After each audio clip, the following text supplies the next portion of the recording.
Yeah, it is. Easy. My name is Helen Anthony. I'm the chair of the Committee of Finance. I'm calling to order our regular meeting on Tuesday, July 8th, 2025 at 5:36 p.m.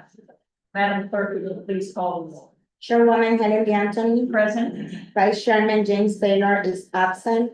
Councilor Sue Engelbaum. Thank you. Councilwoman Isaiah Briggs is absent. Councilor Miguel Sanchez. President. You have 3 present, 2 absent. You have a quorum. Thank you. I'd also like to recognize that we're joined this evening by Councilor Shelley Peterson. Thank you so much for coming. We also are joined by Ken Cheverly from the city's solicitor's office. Thank you for coming. We have Yuli Polanco and Donovan Legion, our wonderful clerks who are staffing tonight. Thank you very much. And with that, I would like to have agenda item number 1 read, please. Item number 1, an ordinance approving the capital improvement plan for fiscal years 2025 through 2029. Okay, this is a housekeeping matter. We have had this on our agenda for some reason. We have a new CIP, so there's no reason that we need to have this be on our agenda any longer. I'm wondering if I could have a motion to that. Second. Motion made by Councilor Anderbaugh, seconded by Councilor Sanchez. All in favor? Aye. All opposed? Thank you very much. We are going to take some items out of order this evening. I would like to take items number 6 to 8 first this evening. I have a motion to take these items out of order. Second. Motion made by Councilor Anderbaugh, seconded by Councilor Sanchez. All in favor? Aye. All opposed? Madam Clerk, if you please read agenda item number 6. Item number 6, a communication from His Honor the Mayor dated June 10, 2025, informing the honorable members of the City Council that pursuant to sections 302B and 1103 of the Providence Home Rule Charter of 1980, as amended and public law, Chapter 45-50, Sections 1 through 31, passed in 1987, this day reappointing Hamid Akinfolarin of 616 Charles Street, Providence, Rhode Island, 02904, as a member of the Providence Human Relations Commission for a term to expire on January 31st, 2028, and respectfully submit the same for your approval. Mr. Akinfolarin, I hope I'm saying that. If you wouldn't mind coming to the table and standing, and we will swear you in. Okay. Please raise your right hand. I swear on the penalty of perjury that the testimony you're about to give is the truth, the whole truth, and nothing but the truth. I do. And please state your name again for the record. Hamid Akinfolarin. Thank you very much. Have a seat. You. We appreciate you coming this evening. Thank you very much. We also appreciate the fact that you would like to serve on the Providence Human Relations Commission. I'm wondering if you might tell us a little bit about yourself and about why it is you would like to serve on the commission. I'm a Providence native, born and raised. My father, I've watched him give back to the community tirelessly. So it's something that's in my blood. I follow his footsteps, doing community service. For the city that I love, give them the chance to, give back, help those who came after me, those who are still around me and choose to stay. It's just one of those things that it was a no-brainer when I was asked to come up on board. So it's just continuing the journey, something that's come to me. I really can't say anything else. It's really just, it's a joy for me. Brings peace to my life. Appreciate that. Committee members, any questions that you have? Any comments you'd like to make? Yes, that's right. Thank you so much for being willing to serve. Can you talk a little bit about why the commission in particular? So generally, I was part of the commission already in my past term.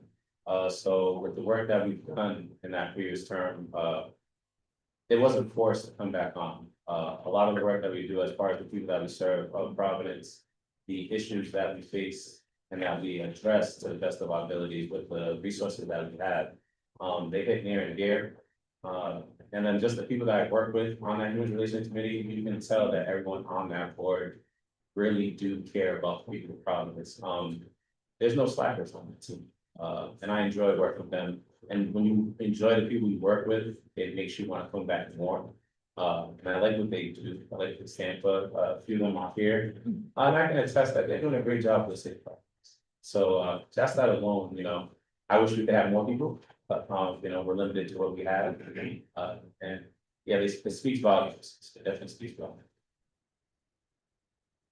Wonderful. Well, your resume is very impressive. Cindy, and we appreciate the fact that you've had so many extracurricular leadership activities. I have to say that it looked like an excellent candidate on this commission. We appreciate your willingness to serve. With that, is there? Motion to approve item number 6. Second.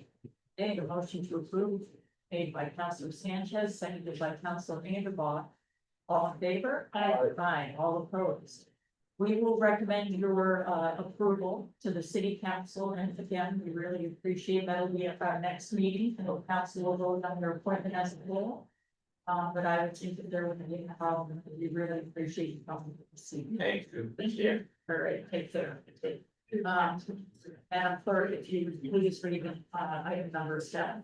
Item number 7, communication from His Honor the Mayor dated June 10, 2025, informing the honorable members of the City Council that pursuant to sections 302B and 1103 of the Providence Home Rule Charter of 1980, as amended and public law, Chapter 45-50, sections 1 through 31, passed in 1987, he is these days reappointing Cheryl Galloway of 47 Rutherglen Avenue, Providence, Rhode Island, 02907, as a member of the Providence Human Relations Commission for a term to expire on January 31st, 2028, and respectfully submit the same for your approval. Galloway, if you would mind coming to the end of the table, and we will swear you in. If you would stand, and we will swear you in, if no problem. Please raise your right hand. You swear under penalty of perjury that the testimony you're about to give is the truth. As I take the interview. And please state your name again for the record. Cheryl Galloway. Thank you so much, Steve. Thank you so much for joining us. We also have your resume in front of us, and as I'm just gonna ask, so this is a reappointment. It is a reappointment, yes. Wonderful. So tell us why you would like to continue serving on the Human Relations Committee. So I live in Providence and my children have been raised here for the past 20 years. And the beauty about Providence is just the diversity of community that we have and the support that's necessary within that to make sure the diversity is supported. And also just being with a group of people who we are in that offers the education workshops for people to understand that within differences, there's good acceptance. So the important part, being part of the commission is to make sure that everyone understands that. And you also have quite a background. You just, it looks like for banking is your professional experience. It is, actually, well, it's interesting, I was in education for 10 years and also in finance. Education always is, the area that helps generational differences, but within finance, I oversee as a community development officer, financial literacy within the community of Providence. So this is just an extension of what I already do. Wonderful. Committee members, any questions? Comments? Just a question. Thank you so much for willing to apply and serve. Just out of curiosity, what other languages do you speak? I'm Afro-Latina, so I speak Spanish. Yeah. Awesome. So actually, English is my second language. Awesome. Second. That's it. Very short. Yeah. Second. Okay, motion to approve made by Councilor Anderbaugh, seconded by Councilor Sanchez. All in favor? Aye. Aye, all opposed. Thank you so much for your willingness to serve further. And we will be recommending your approval to the full council. They will be acting on it on our next meeting. So thank you so much. Thank you, my honor. Thank you. Thank you. Madam Clerk, if you would please read agenda item 8. Item number 8, communication from His Honor the Mayor dated June 10, 2025, informing the honorable members of the City Council that pursuant to sections 302B and 1103 of the Providence Home Rule Charter of 1980, as amended and public law, chapter 45-50, sections 1 through 31, passed in 1987, is this day reappointing Kanisha Cook of 36 McKinley Street, Providence, Rhode Island, 02907, as a member of the Providence Human Relations Commission for a term to expire on January 31st, 2028, and respectfully submit the same for your approval. Thank you, Ms. Pope. If you would please stand at the end of the table and we'll swear you in. Please swear on the penalty of perjury that the testimony you're about to give is the truth, the whole truth, and nothing but the truth. Yes, And please state your name for the record. my name is Tamika Poop. Ms. Pope, please have a seat. Again, thank you very much for coming this evening. And again, we're looking at a reappointment, so thank you for your willingness to continue to serve. Can you tell us why it is you want to continue to serve and what you've thought of your service thus far for the Human Relations Commission? Yes, so in the work that I've done in the last year or so, I'm just not ready to end it. I want to continue it and I feel like I could add some more to the work that's being done. I had a really enjoyable time helping to plan the Day of Rachel Healy. As a longtime Providence resident, I feel there's so much that I've learned and that I want to share, and I want to help be an advocate for my community members. I love the diversity of the city, of the place I work in, and in my daytime job, I work at the social services case manager, and I feel like this commission helps me extend what I've already been doing in my day job to my work as a Providence resident. I see that are you working for the Center? Is that where you're working at the Yes. Center for Southeast Yes. Asians? Excellent. You've been there since April 2015 Yeah. to present. Very impressive. And what languages do you speak? So I speak my language of Cambodian and English. Wonderful. Well, I think thank you so much for your service thus far. As you further serve you, any committee members have any questions? Okay. It was easy. We're thrilled. Thank you so much for coming in this evening. May I have a motion? Motion to approve. Second. Motion to approve made by Counselor Angelou, seconded by Counselor Sanchez. All in favor? Aye. Aye. All opposed. You will be recommending your approval, so thank you so much. Okay, with that, we are going to move to our BOCS matters, so may I ask that we take item numbers 3 through 5 out of order, make a motion. Second. Motion made by Counselor Angelou, seconded by Counselor Sanchez. Aye, all opposed. Madam Clerk, if you would please read agenda item number 3. Item number 3, resolution authorizing approval of the following contract award by the Board of Contract and Supply in accordance with section 21-26B1 of the Code of Ordinances. USI Insurance Services LLC, $590,000, Department of Florida Insurance. Wonderful. Who do we have here this evening that's presenting on this? Oh, welcome. Thank you.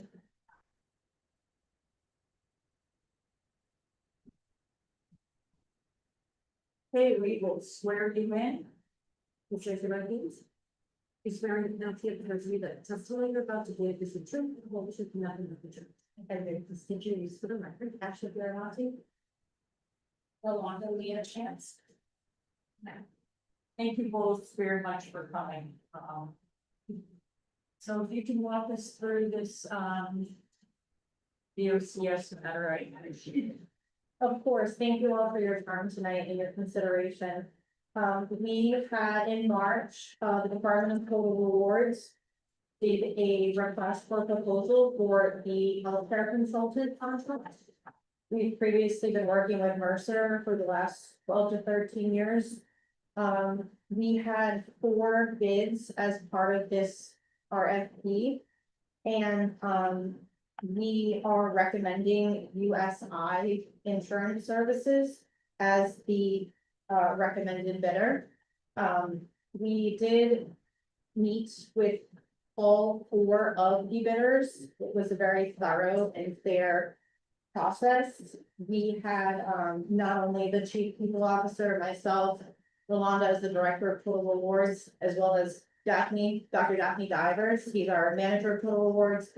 Sarah Silveria, the director of finance, also sat in on these, presentations. And, the lowest bidder was the Hill Group of New England. And while they offered a good presentation, one of their, structures is commission based. We had requested that, and we had shared with them when they reached out, that we preferred a flat rate, which encompasses a variety of services that they would deliver to us as the city of Providence. And one of the areas that they came in was in the initial years 1, 2, and 3, they did propose a flat rate. However, they also proposed some ad hoc expenses, so things like claims auditing. If they were to assist with any kind of COBRA, things like that, they would charge additional fees for that. So additionally, they also recommended that right now, they would offer the flat rate, however, with voluntary benefits, if those are picked up by your broker, they can also request commissions off of that. So it leads to variable expenses for the city, and we would rather know what our expenses are going to be and what services are included in that. This past year, we had gone out to market for a variety of our items, core and voluntary benefits, and our current vendor ended up charging us an additional $335,000 for those services. So these, Hill Group did offer to have that as part of the contract, but in future years, they want the commissions off of that, so that's where you can see the increase in costs. To move on to Alliant Insurance Services, that was the second lowest bidder. They relied on a commission-based model as well, which is not sustainable with what the city is looking to do. What can happen with commission-based models is that, not that we're saying they would do this, but sometimes they make decisions that are not necessarily in the best interest of the city, but more focused on their own gains. So when we met with USI, they came fully prepared. They are the 3rd highest bidder, but they came fully prepared to support the city's benefit structure. They did a solid presentation. They understand the city's needs. The city's, as you are all aware, the city's benefits are very complex and unique and diverse. And they came prepared to speak to how they would be able to support that. They also came with a very robust training and development presentation, which is really needed not only for our internal staff in the department, but also throughout the city, so that we can really focus on educating our employees on their benefits, how to use their benefits, just to make sure that they're getting the most out of them and for their families as well. And then also hoping to improve employee engagement. They have a great benchmarking service, so we can look at, how we compare to other organizations that are similar in size and nature. They have great actuarial services, data analytics, which is really good in terms of like projecting trends and anticipating costs for the city. And they also are very strategic in the sense that they want to look at cost containment strategies for the city, and how we can save money, and what that could potentially look like going forward. So they offered a very comprehensive package. And I just wanted to note that our current contract with our current healthcare consultant is $190,000 per year for a total of $570,000. USI came in at $190,000 to match that for years 1 and 2, with an additional increase of $20,000 to put us at $210,000 for year 3. So we're only looking at an additional $20,000 in expenses compared to what we've been paying. And then lastly, we did meet with NFP. They delivered a great presentation as well, but we took it very seriously in terms of the city, like our fiduciary responsibility to both the city and the taxpayers. And they came in at $490,000 per year for a total of $1.4 million. So we did not select them. Hey, that was good. Thank you for your presentation. And so the documents that were submitted, use the OCS or the documents we have, now packet, correct? I believe they are. Yeah. Okay, and just so I'm clear, the first and second bidders, you disqualified in part because both of them were commission based or. Yes, that is their goal. They both expressed heavy interest in going commission based, which would mean that they would acquire the voluntary benefits, but they would also make additional money off of those contracts. Okay. I didn't see that in the evaluation. That was submitted with the OCS, which might be some of the problem here, but for the reason it was referred, but it was also referred for the amount. Okay. So, okay, so US 5 was the third lowest bidder, well, or however you want to say that. But I think you was like to us why you chosen them to or maybe not or absolutely. That's all right. This is one, the one thing you was supposed to be like pre-answered every question I had, so thank you for your explanation. And that was also a good explanation of like why going to the lowest bidder is next the best option, so that was really helpful. We have a sense, my other real question is if we worked with Mercer for like 12 or 13 years, do we know why they chose not to bid with us this year? It was very. Our understanding is there was some miscommunication in terms of the timing of the bid, which led to them not submitting the bid. Okay. Is that our the fault of the city or something that first did not understand? I think it may have been a little bit of both. In terms of the timing, we had initially talked about going out to bid last year, so I shouldn't say last year. We had talked about it, when we went out to bid with the rest of our, for our RFPs, so that was around October. And then we had held off on that for a little bit because we felt there was gonna be a bit of a transition in the event that we had selected new vendors because everything was going on to bid at the same time. So, once it came time to do that, because our contract with Mercer actually expires at the end of this month, July 31st. They did not at the time realize that the bid was open. And so in turn, they were unable to submit it in time. Yes, please. Are you worried if this one ends July 31st, there's gonna be a bid back? So- we approved tonight, instead takes the rest of the time. No, that's a completely fair question. I appreciate that. I would say that we're not overly concerned about that. We were very transparent with all of the vendors that we met with about the current situation and how it would be cutting it a little bit close, because we're already almost mid-July. But we feel that USI is very equipped to pick up exactly where we are. They're, ready to dive in and kind of start working with us for implementation, and transition as soon as possible. Okay. Yes, first make us. Just to confirm, so the dollar amounts, presented in, this letter is, like the flat fee and then any additional commission would be separate or are those? That's correct, yeah. So if they were to acquire, let's say, for example, Hills and Alliant were to acquire the voluntary benefits, anything that's commission based would be in addition to those amounts. Cool. And I know it's probably super complicated, but can you maybe in a couple sentences, just explain what you guys actually interaction looks like with these vendors? Sure, so you're talking on the day-to-day, our interaction with Mercer right now. We're heavily involved with our healthcare consultant. We rely on them pretty much every day for various things, whether it be core benefits, voluntary benefits. I know the finance team also works with them on, projecting the budget, looking at expenses, utilization, things of that nature. So we regularly interact with them. They're also our go-to so if we're having any issues with our carriers, they will facilitate those things. I mean, I don't know if you could speak to any in particular, but benchmarking, we don't have the capacity or the systems to be able to look at benchmarking in terms of where other organizations fit compared to with ours. So they're able to provide all of those things. Compliance is huge too, in terms of making sure that any new laws were up to date, our plans are compliant with whatever that looks like, any changes they make us, so we're immediately They will also work with our different carriers, whether it be Blue Cross, Delta Dental, CVS, what have you, to make sure that they're doing, all of their services in compliance with any regulatory changes, laws, things like that. Fair enough.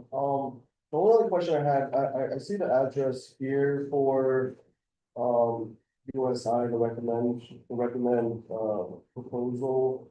Are the other three, I mean, I guess the first one is in New England, are the other two, were they somewhat local to New England also, or? They are local, they're within the New England. Thank you. Yes. Yes, Councilor Peterson. Thank you. Just a quick question because I'm a little bit unfamiliar with this process. Does every benefits package have like any, not just for the city, but everything goes through a broker to be able to facilitate these things for larger companies, and organizations? For the most part, yes. So there's no Yes. like direct, like you couldn't go to Blue Cross Blue Shield to say, hey, we're looking to establish a benefits package for our city employees. We can do that, but we do that in conjunction with our healthcare consultant, just so that if we're missing anything. They're able to bring that to our attention. They have they have legal teams that we rely on. They have all their own, the compliance teams, things of that nature. So if we're not catching anything, Okay. and they're able to offer recommendations, support, they're kind of like the behind the scenes that makes it all run. Thank you. And just one more question. Yes. Do we have people on the team in the Department of People and Culture that specifically deal with just this component of what HR is? Yes, we do. So, yeah, I would put one of those persons that does directly with the consultant and just managing meetings and making sure. I'm staying, so Ashley mentioned that we're compliant, for example, so yes, if you want to totally puts two networks directly with, for whole case. Okay, thank you. Okay. Any more questions? Is there a motion? Motion to approve item number 1. Second. Motion to approve made by Councilor Sanchez, seconded by Councilor Ingerball. All in favor? Aye. All opposed? We appreciate you coming. Thank you so much for your time. Okay, Madam Clerk, would you please read agenda item number 4, please. Item number 4, resolution authorizing approval of the following contract award by the Board of Contract and Supply in accordance with section 21-26B1 of the Code of Ordinances. Prairie Pacific Company, $7,689,450, Department of Sustainability. Okay, and who do we have that's presenting on this? Okay, geez, we definitely better here. Okay,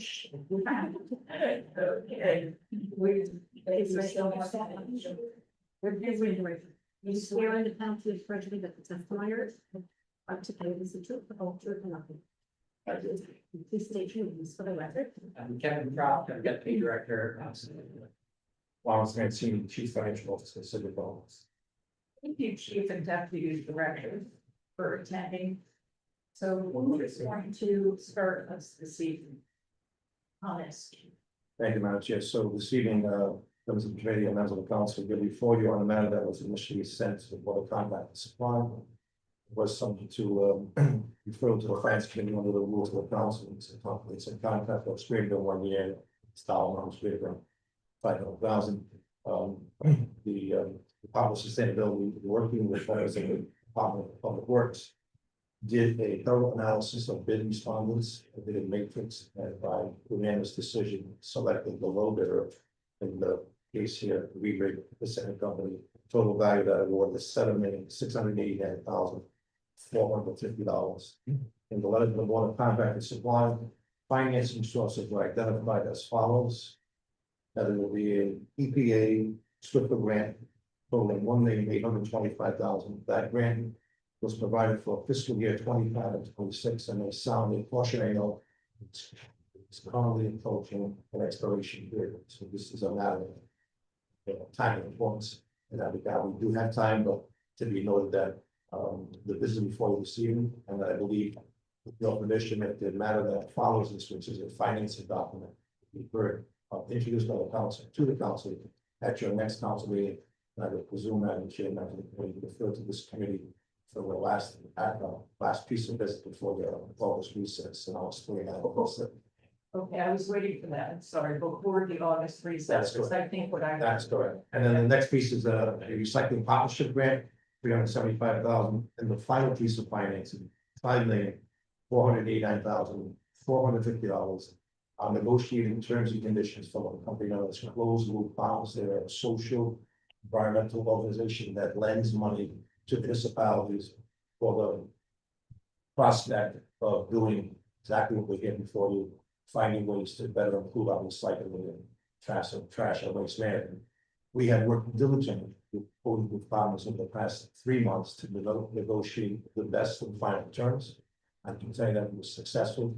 Director Croft and I were successful in getting it to change certain aspects of it, including not having to put up the debt service reserve with added additional. But I should tell you that this borrowing has an effective borrowing interest rate of 1.15%. We will be borrowing close to $3,177,000 at 0% over a 6-year period. The remaining $2,311,000 will borrow at 3% over a shorter period of 5 years. The combined amount of that will result in payments as follows. The payment for the first year, which is FY26, the repayment, I should say, will be $1,750,000, followed by years 27 and 28 at $1,135,000. And 29 will then go to $925,000, then it scales down there. 2030, the repayment will be $424,000, 2031, $222,000, 2032, $155,000. This was the negotiated terms and conditions, and we have worked with outside counsel, city solicitor's office, and counsel for closed partners. We had just closed these negotiations as we finished last week's business, and we will get to them today to finalize that. With that, that will complete the term sheet that is necessary to present to you as a financing mechanism that is available, has been secured. It will be finalized with the introduction of a borrowing ordinance that will be introduced at the clerk's docket for the next council meeting. And I hope, Madam Chairman of the committee, with efficiency and expediency, we can go back to this committee as the modified instrument that will support the documentation this evening. We are asking for award approval this evening, again, some to financing. Requisitions will not be issued, but we do need to demonstrate that we have, in fact, a vendor in place in order to move forward with the financing that will close new problems. We have to have a modified award for the vendor. So with that, this matter is really functionary, but it's required to be viewed this evening and voted upon. And we've given you the assurance that in terms of negotiations are well in hand, and we expect to be fully completed by the time I presume we will return back here in 2 weeks to seek your consideration of financing approval. And then for the deputy director, can we just talk about, I'm sorry, the 12-inch wheels, the 10-inch wheels, what is hard management software? You can just basically, as briefly as you can, talk to us about, yeah, why the need and what we're doing.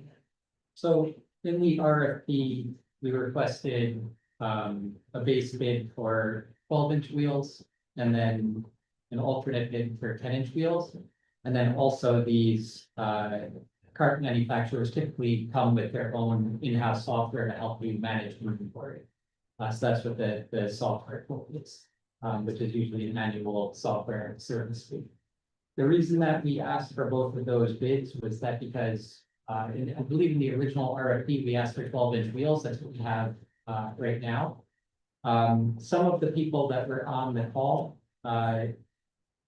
wanted to offer pricing on 10-inch wheels as well. I think one vendor actually didn't even have a model with 12-inch wheels. I think the standard at this point is going towards a 10-inch wheel. The reason we didn't just say, okay, well, let's go with 10-inch wheels, because that previously our DPW department has found that the 10-inch wheels have not been as effective as the 12-inch wheels. So we wanted to get pricing on both. And our intention is, and I actually already reached out to Lurie to request this, is to get a sample of both carts, 10-inch, 12-inch. Have them delivered to our DPW department, fill them up, make sure that they both function adequately. And assuming the 10-inch wheel does function as promised, and it's gonna be adequate for our need, we choose that, cheaper alternative. But if we find that the 10-inch wheel isn't as effective as the 12-inch wheel, we would then make a decision to go with 12-inch wheel. I believe that DPW's, problems with the 12-inch wheels, to date, or the 10-inch wheels to date, is that, when they have used them, they've actually been fitting 10-inch wheels onto a cart designed for 12-inch wheels. And DPW is actually pretty confident that, you know, Rerig isn't gonna sell us a cart with 10-inch wheels that, doesn't work for $7.5 million. So they're fairly confident that we'll be able to select that 10-inch wheel, but that's why we left the option. The need for these carts, if you could just, why it is that we're ordering these. Yeah, so the parts that we have right now, how much time do you need? Or The carts that we have. know Deputy Director would like to explain in great detail. I'm gonna ask you to streamline that response. The carts that we have right now are reaching the end of their useful life. I was just speaking with former Director of Sustainability, Sheila Dormady, today about this. And she reminded me that the big green carts that we have, which are now our recycling carts, were ordered under the Cicely administration. And the gray carts that we have, which are trash bins, were ordered under the Time and Shoes Director under the Tavares administration. So they're going on, I don't know, 15 and 12 years old, maybe respectively. And they're really, you know, the manufacturers give you a warranty of 10 years. And that's about as long as they're expected to last. We have people on DPW staff that spend all day at this point driving around and either repairing parts on site or collecting them because they're broken and replacing them with new parts. So we're kind of paying staff just to manage broken parts in the city. So the carts are definitely at the end of their useful life. They're also confusing. We have a mix of carts since we started rolling these out. Without getting into too much detail, we have green carts with blue lids, which are our recycling carts at this point. When those break, we end up replacing them with just blue carts. Our trash cans are gray with black lids. But then we also have these kind of outliers, which are green carts with black lids, and those aren't even really supposed to exist. They were supposed to, at some point around 2012, have had a blue lid swapped out for them, but if they weren't out for a couple weeks in a row, black lid stayed, and I still see them today in my neighborhood. And those I don't think people really know what to do with. So if you're a renter in the city, moving into the city, and you move into an apartment building of under 5 or 6 units where we provide municipal waste hauling. You go outside and you look at like this array of carts and you just don't know really what to do with it. And I think it's a big contributor to our extremely low recycling. People are just confused about which carts are which. And one more, I'll keep it streamlined and end on this one. But one more issue that DPW has really experienced is that when we purchased those gray carts, they were 65-gallon carts that we purchased. The green carts that we have are 95-gallon. And it's a best practice to purchase a smaller trash cart and a larger recycling cart. The idea being you should have less trash than recycling. And it should kind of be a visual cue to residents to think that way. But in practice, what DPW has found is that people are running out of room in their 65-gallon cart and they're throwing whole trash bags in their recycling cart as overflow. It's the only place that they really have to put it. And that's obviously also really contributing to our contamination rate. Our contamination isn't from when like somebody recycles like the wrong type of bottle. Or, you know, they put in like a cardboard that technically has like a film, like people that are into recycling get really into what items should go into which bin. But the reason we have all this contamination is largely because we're getting whole trash bags in our recycling stream. And that smaller cart is one of the reasons. So when we replace the cart, we get two 95-gallon carts. One would be a big blue cart with a blue lid, which is kind of universally understood to be recycling at this point. The other would be a big black or gray cart. Kind of understood to be a trash cart, they'd be clearly labeled, but I think that altogether we end up in a situation where recycling would be involved. And we're coupling that with a lot of recycling education funding, which we've been able to leverage because of the commitment that we are making into our cart purchase with these grants. And what do you do with them? Sorry, one question, and I'll turn it over, but what do you do with the parts that leave with the store? The carts that, the existing carts, the vendor that we are requesting to select, and all of these vendors in the RFP who are required to, they're responsible for assembly and delivery of the new carts, and they take back the old carts and they have them recycled. So the resin is recyclable, they break them down, they have all the components recycled, and we actually get a small credit based on the amount of money they make off the selling the resin towards our cart purchase.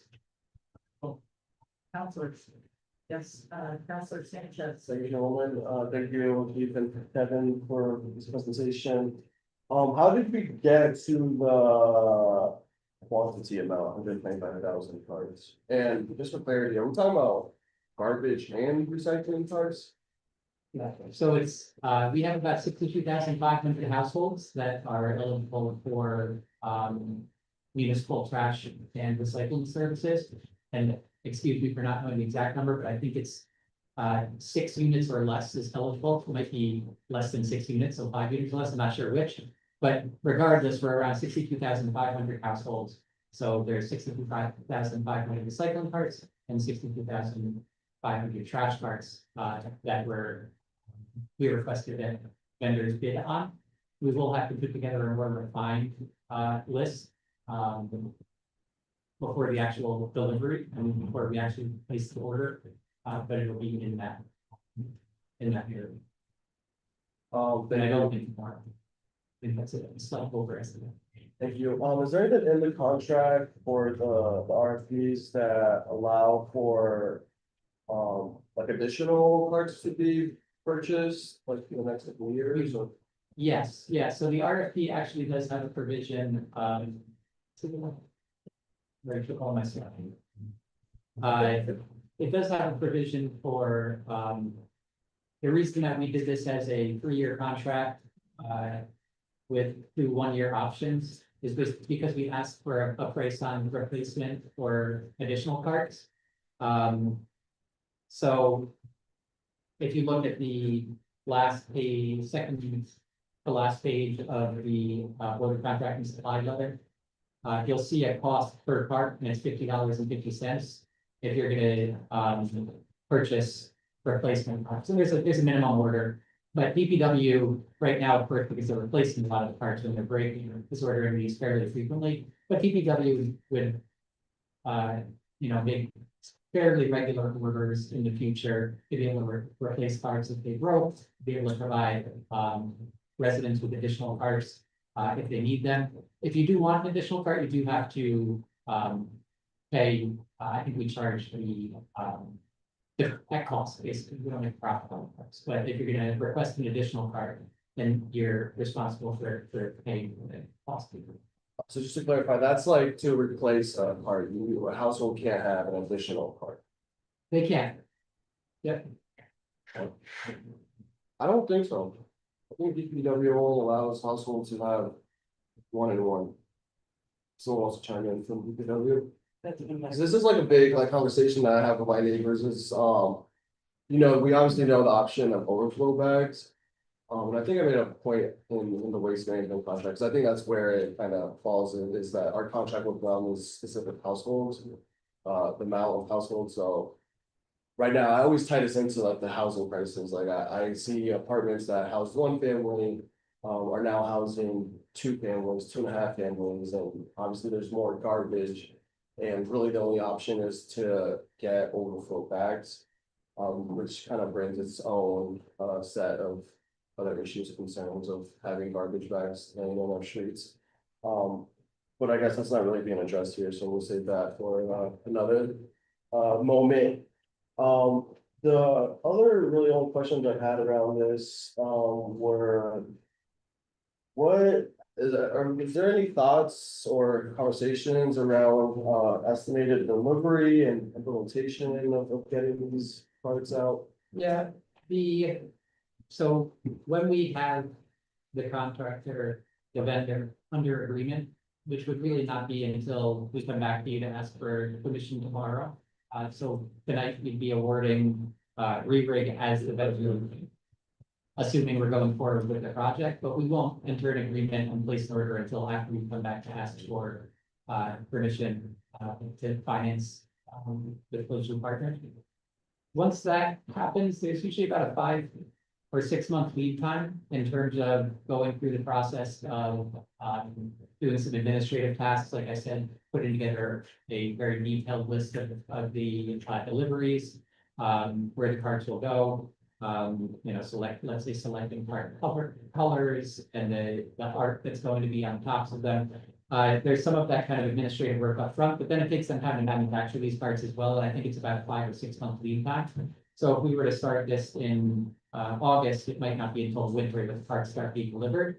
When the parts start being delivered, re-rig in their proposals so that they can go in 6 weeks. To all columns. 6 weeks to every household?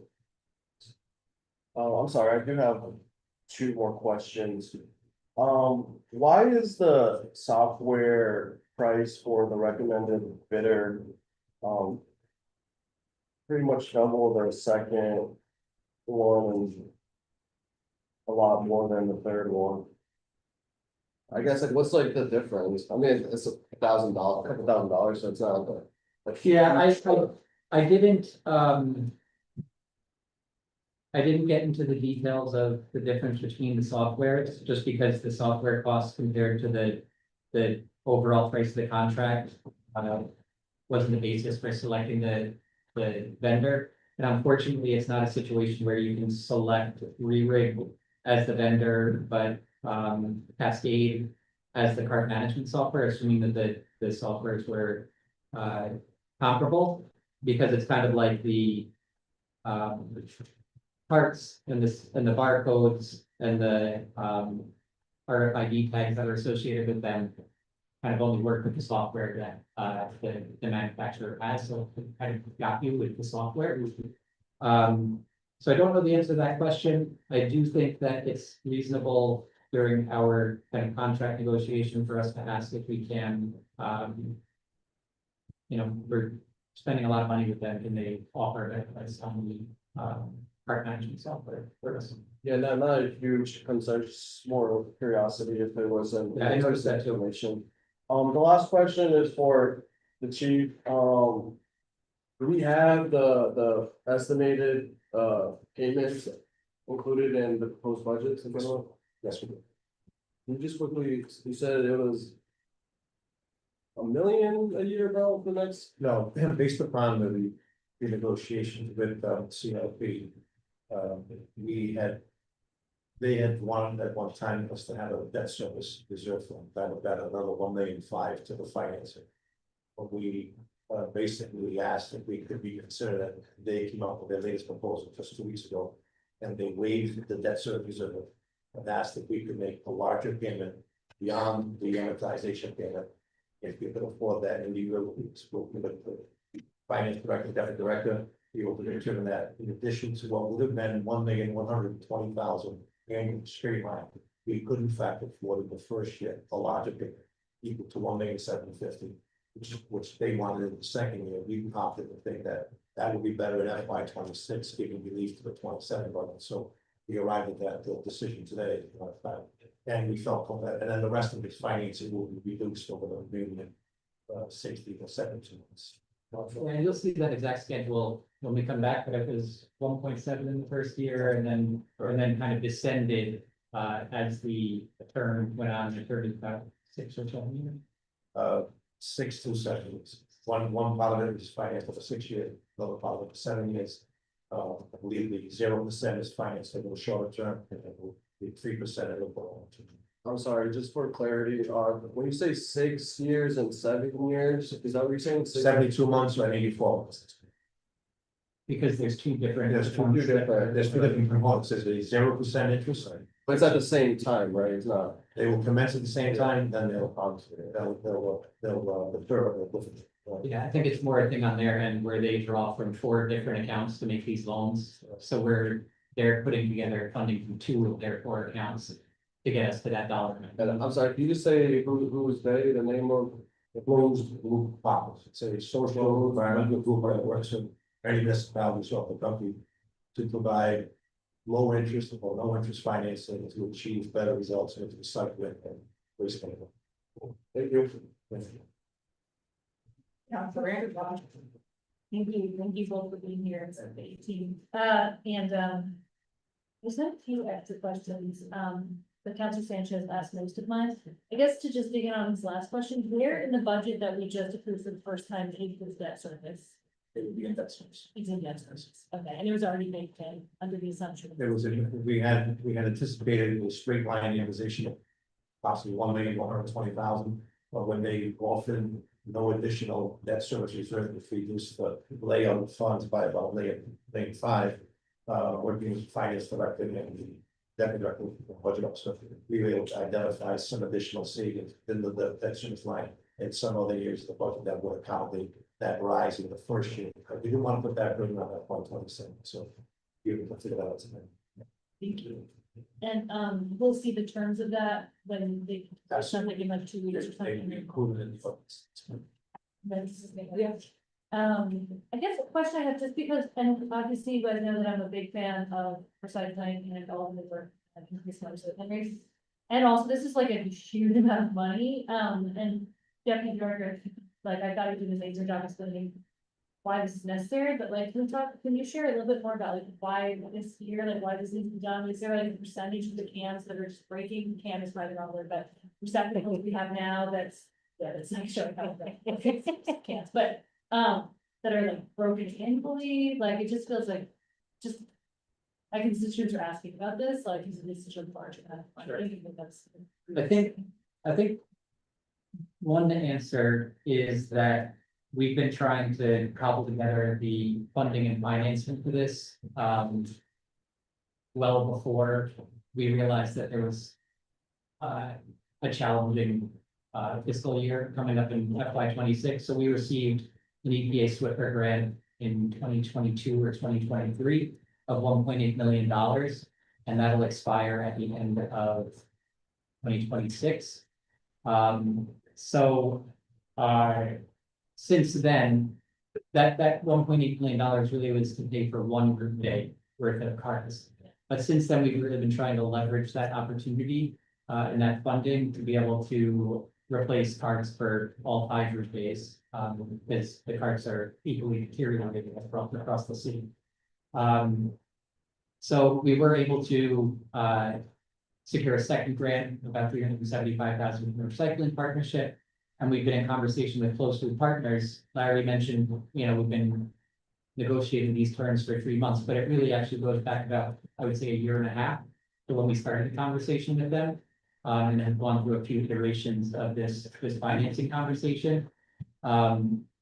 So I understand that people are hesitant to spend in this particular fiscal year because of the payments that we have to make to the schools, among other costs.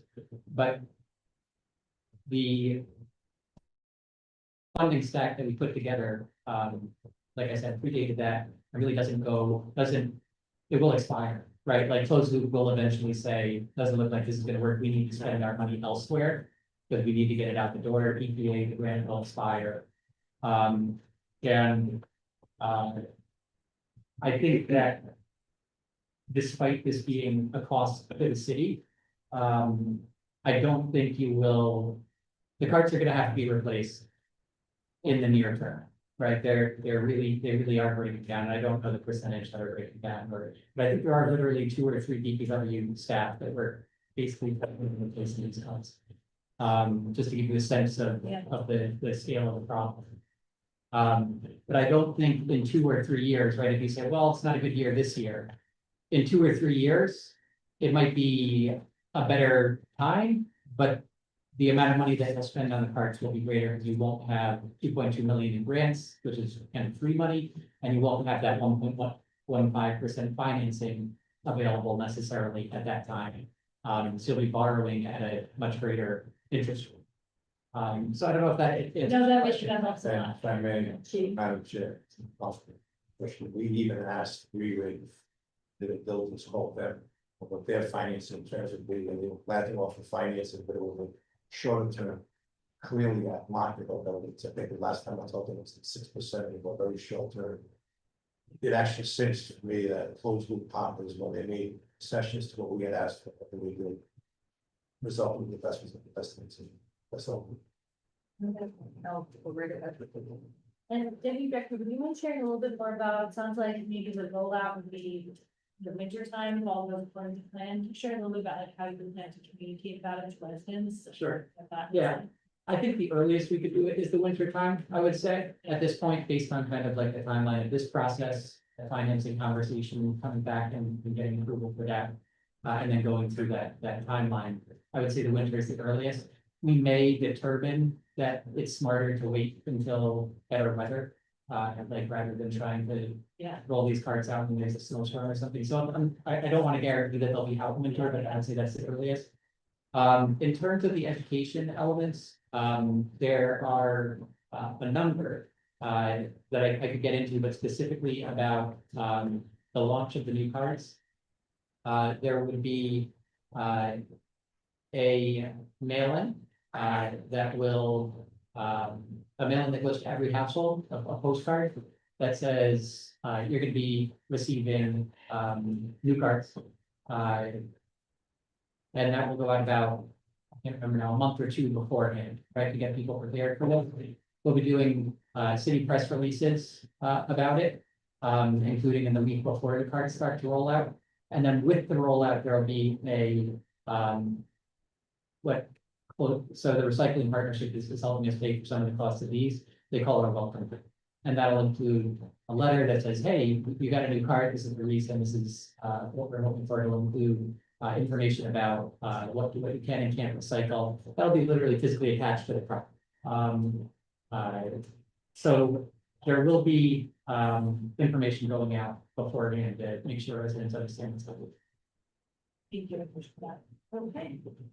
Any guests, Councilor Peterson? Thank you. 2 questions. Thank you very much for your presentation. It was very thorough, and I understand so much more about trash carts than I ever before. Life on the fire. In a good way, in a good way. For all actions. Just as an aside, trash has never become more part of my life ever than since being on council. Yeah. Yeah. Who knew, right? But so I have a couple of quick questions. I understand the need to have the options of the 12-inch versus and the 10-inch. I get that. I understand the need for the software, although I still don't actually know what the software is gonna do. For the price. But one of the things I preface is saying I don't understand how we do it currently, but my question is around replacement parts. So obviously normal wear and tear on these, we've kind of extended their shelf life quite a bit, the ones that we have currently. I don't know what we do with the current way of doing things if whoever we were using as our vendor for the cards. Also, re-rig. Say it again? Re-rig is our current. Oh, okay, so I don't know if they were just giving us an endless supply of like tops and wheels and all that stuff. I don't know but is that included in this potential contract? Yes, and then actually your 2 questions kind of go together. There is a 10-year warranty on the parts and the cards. So if the lid breaks and it can be easily repaired, then we'll replace the lid and be reimbursed for paid back for the lid. If the lid broken away, if the card actually can't accept a new lid, or if the card cracks, then they replace the whole card. That's a 10-year warranty. One advantage of that software among a few, is that the software really will help us do a better job. It's really a database software. It'll help us understand which cart based on a serial number and its kind of radio tag. And barcode is that is assigned to which address. And it will include each entry in that database will also include like the date that the cart was manufactured, where it's delivered. And that way, when a cart does break, it will be easier to take advantage of the warranty. Right now, I think with the way we do it, at this point in both of the contracts, I don't think that the warranty on the original carts is past the 10 years. So like the new blue cards or a new gray card, maybe might get a replacement on, might still be under warranty. But I just don't think we track it all right now. I don't want to make it sound like DPW is doing their job, 'cause they do a great job just making sure everybody has carts in a good condition. But I don't think we're doing as good a job taking advantage of the warranties that we could. With the cart software, it'll streamline the ability of us to take advantage of that warranty. So some of, if not all of the cost of the software should be ameliorated through being able to take advantage of warranties that we would still pretty practically consider. Just a quick follow-up to that, if I could. So we don't have software for our contract right now. Okay, and then one more question. It seems like we're getting a lot of opportunity for education on all of this, whether it's education measures for ourselves, but also for our constituents, which is great. If I'm not mistaken, the trash contract that we just signed, that's supported some of us. Just included as well as the money for education as well. My question is, with all of this education and extra funding to educate on how important it is to recycle, what are we expecting as deliverables and outcomes for our neighbors to make sure that this is actually working the way we intended to? What's the goal in terms of improvements in recycling? Are we doing like actual percentage numbers? Are we trying to reach a goal? Are we just trying to?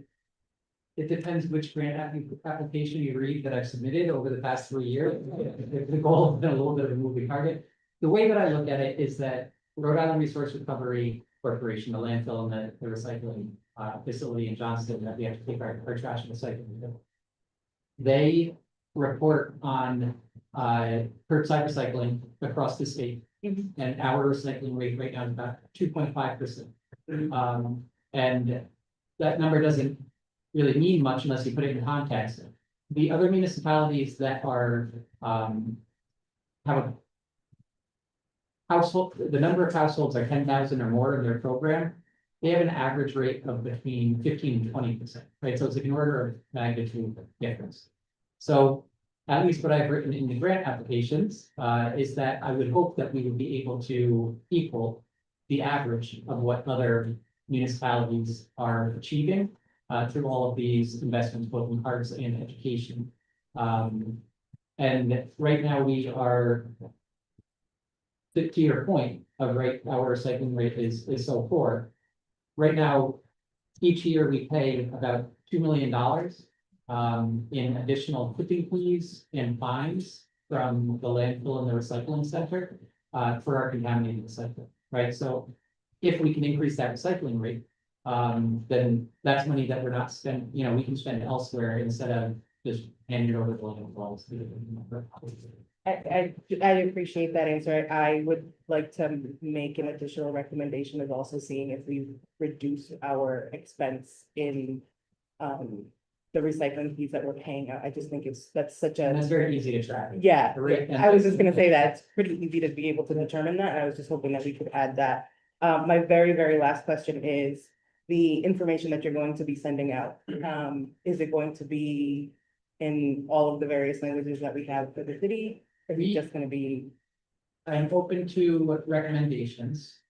We intend to send all of the information in English and Spanish and to have a, what do you call it? A QR code. With in multiple languages next to it, speak Portuguese, speak French. Go to the QR code and we would have the same postcard translated on the website in like the top 6 languages. That's the intended way that we were doing it. But again, I'd be open to recommendations. The disadvantage of sending out a postcard in the top 6 languages, you probably end up having to send 3 postcards instead of 1, and then the money that we have in reserve to be able to do the education goes a lot faster. So the balance of like how much education can we do versus the languages is, like I said, something along that Thank you, emerging about this. thank you. Yes, Councilor Stephen. And Joel, quick question, the current or the past vendor that supplied this last batch, did they bid on this? They bid and they are the recommended. Oh, cool. They are the recommended vendor. And they've been, the DPW really, their customer service has been great. And DPW has had a good experience with them in their last contract, so. Yeah, and the carts, I'm complaining about them all being broken, but the carts are 15 years old, it's not their fault, the carts are broken at this point, the carts are, high quality. And a bit fun. With that, if everyone's asked their questions, is there a motion? Motion to approve item number 5. No, 4. 4. Well, 5 almost got a free ride. Yeah, Brad. Okay. Second motion. Moved by Councilor Sanchez, seconded by Councilor Ingerball, all in favor? Aye. Aye, all opposed, thank you so much. Chair members of the committee, members of the council, appreciate your answer. We'll see you in a few weeks. Okay. Madam Clerk, if you was.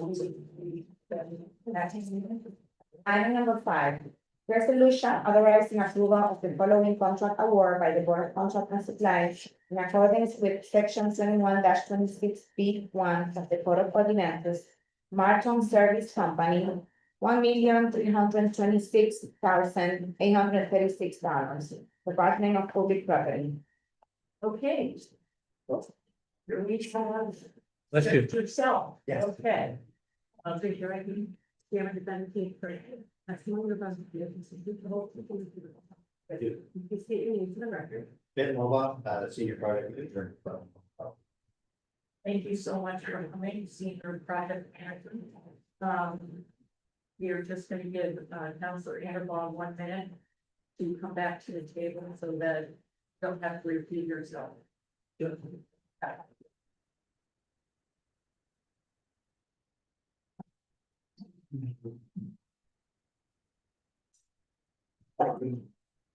humble. Yeah.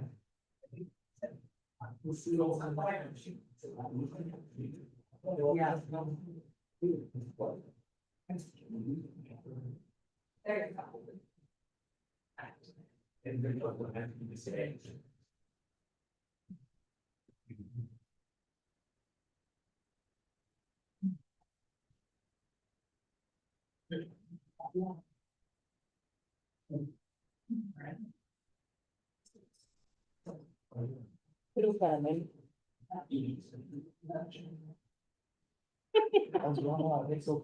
So cool, sir. I was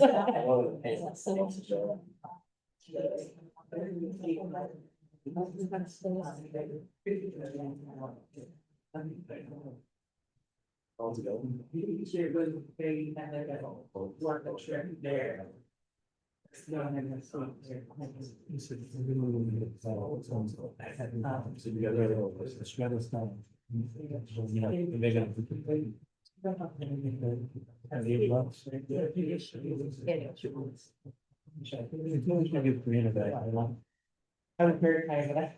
Well, 11:15. Just let me know, just need to think about it, and stuff that it plays differently. That is like the zone. No.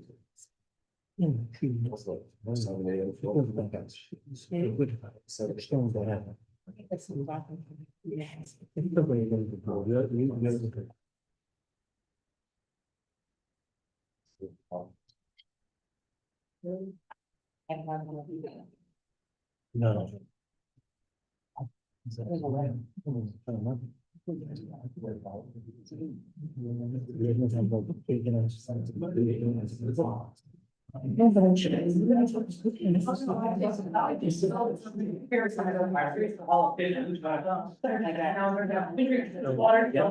gonna get back to business.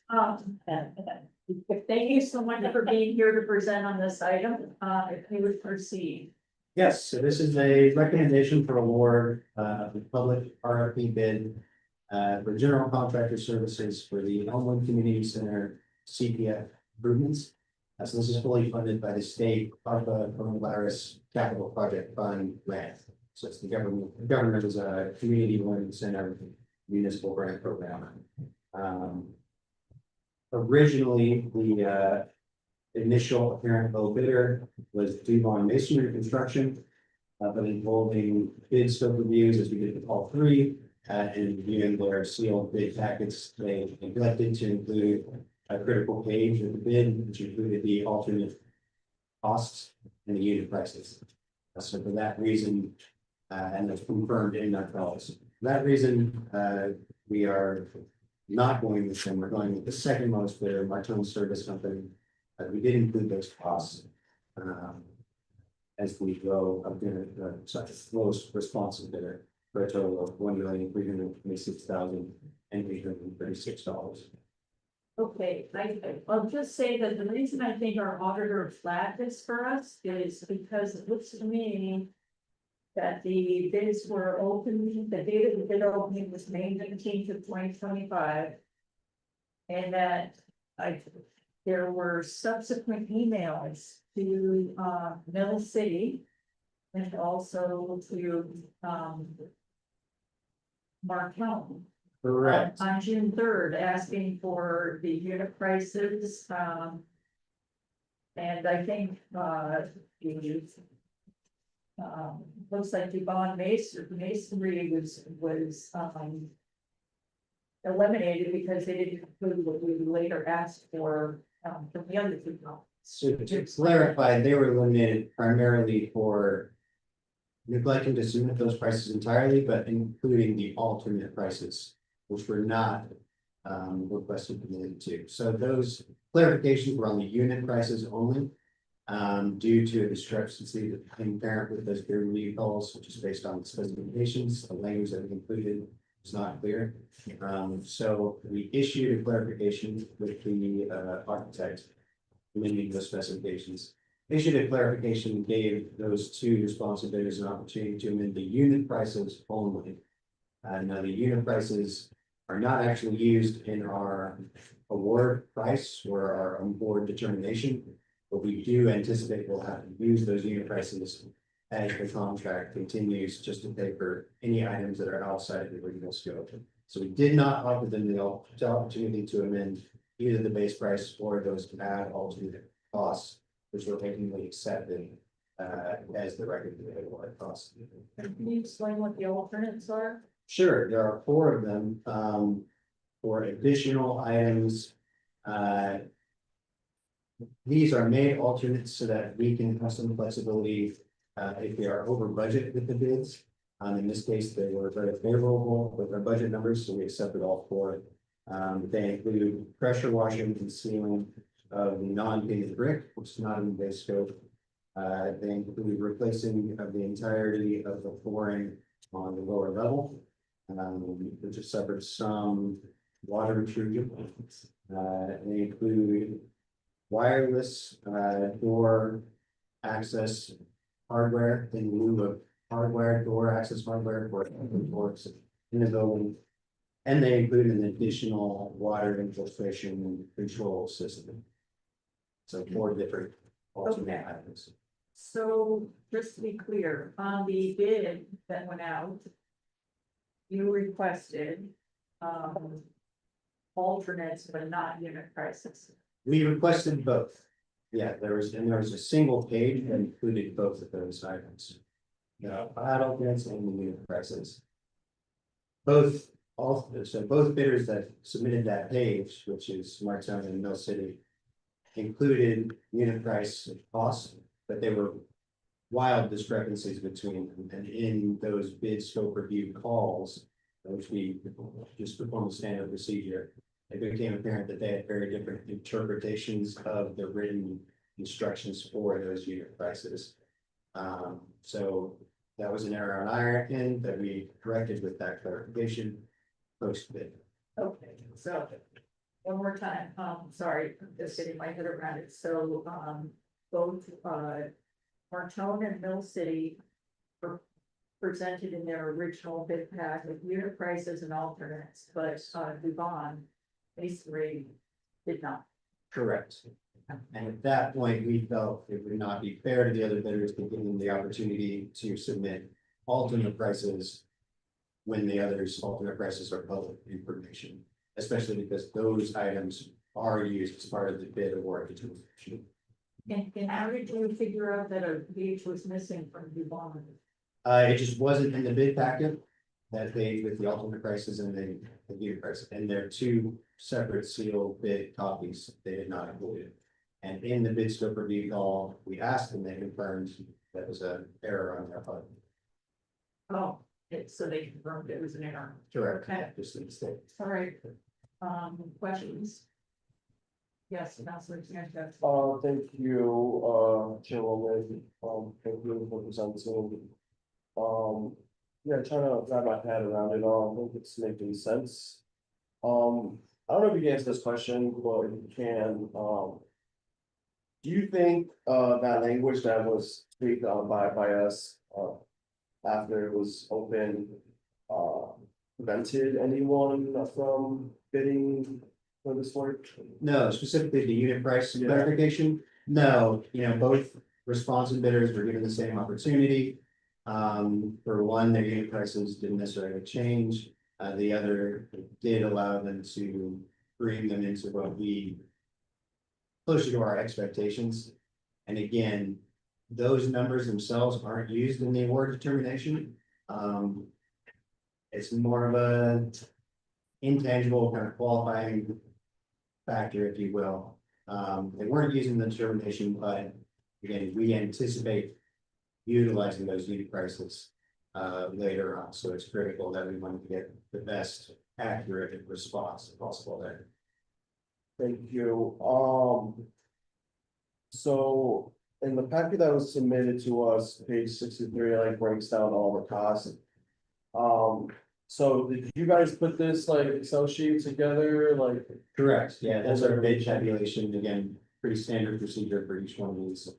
So to build off of that, did you guys reach out, after receiving, the proposals and ask just like clarifying questions on specific like items? Just to build off of that question, I mean, none of us, although I did work in concrete in high school in the summers, I would say that, I'm gonna use concrete for example, for Martin, the expense is $3,700. Before Dubai, it's 38,000. How is there such a difference in cost? Yeah, great question. So we asked for these costs, this breakdown in a backup, primarily for the purposes of our evaluation. And they are probably the main, subject of those bid scope review calls. And just like you've done, we highlight those items that seem to be a little bit out of alignment and inquire about them. I'll say just generally, a big difference between our tone bid in particular and the other two is that if you look at the division one general requirements, they're quite a bit higher. And the reason for that, as they explained on the call, is that they lump in a lot of their kind of soft cost, overhead and profit, insurance, these kind of adders into that division one, whereas other bidders might put them on each individual line. So it's really just a different way of categorizing those costs. It's not more costs per se for one or the other, just a different place to put it, different bucket. Thank you. Just to follow up on that question, does public property have, like a preference on that? Like, just speaking generally, us here in finance like to see items in more specific, budget lines. Are you guys okay with having such a high one, for general requirements? Yes, I mean, it does require us to do these bid scope review calls, meetings with the bidders, but best practice to do that anyways. In the future, we could offer more stringent instructions on exactly where they're to classify certain costs, but in my opinion, there's always gonna be a little bit of differences that just aren't reconciled until you have those conversations to both understand.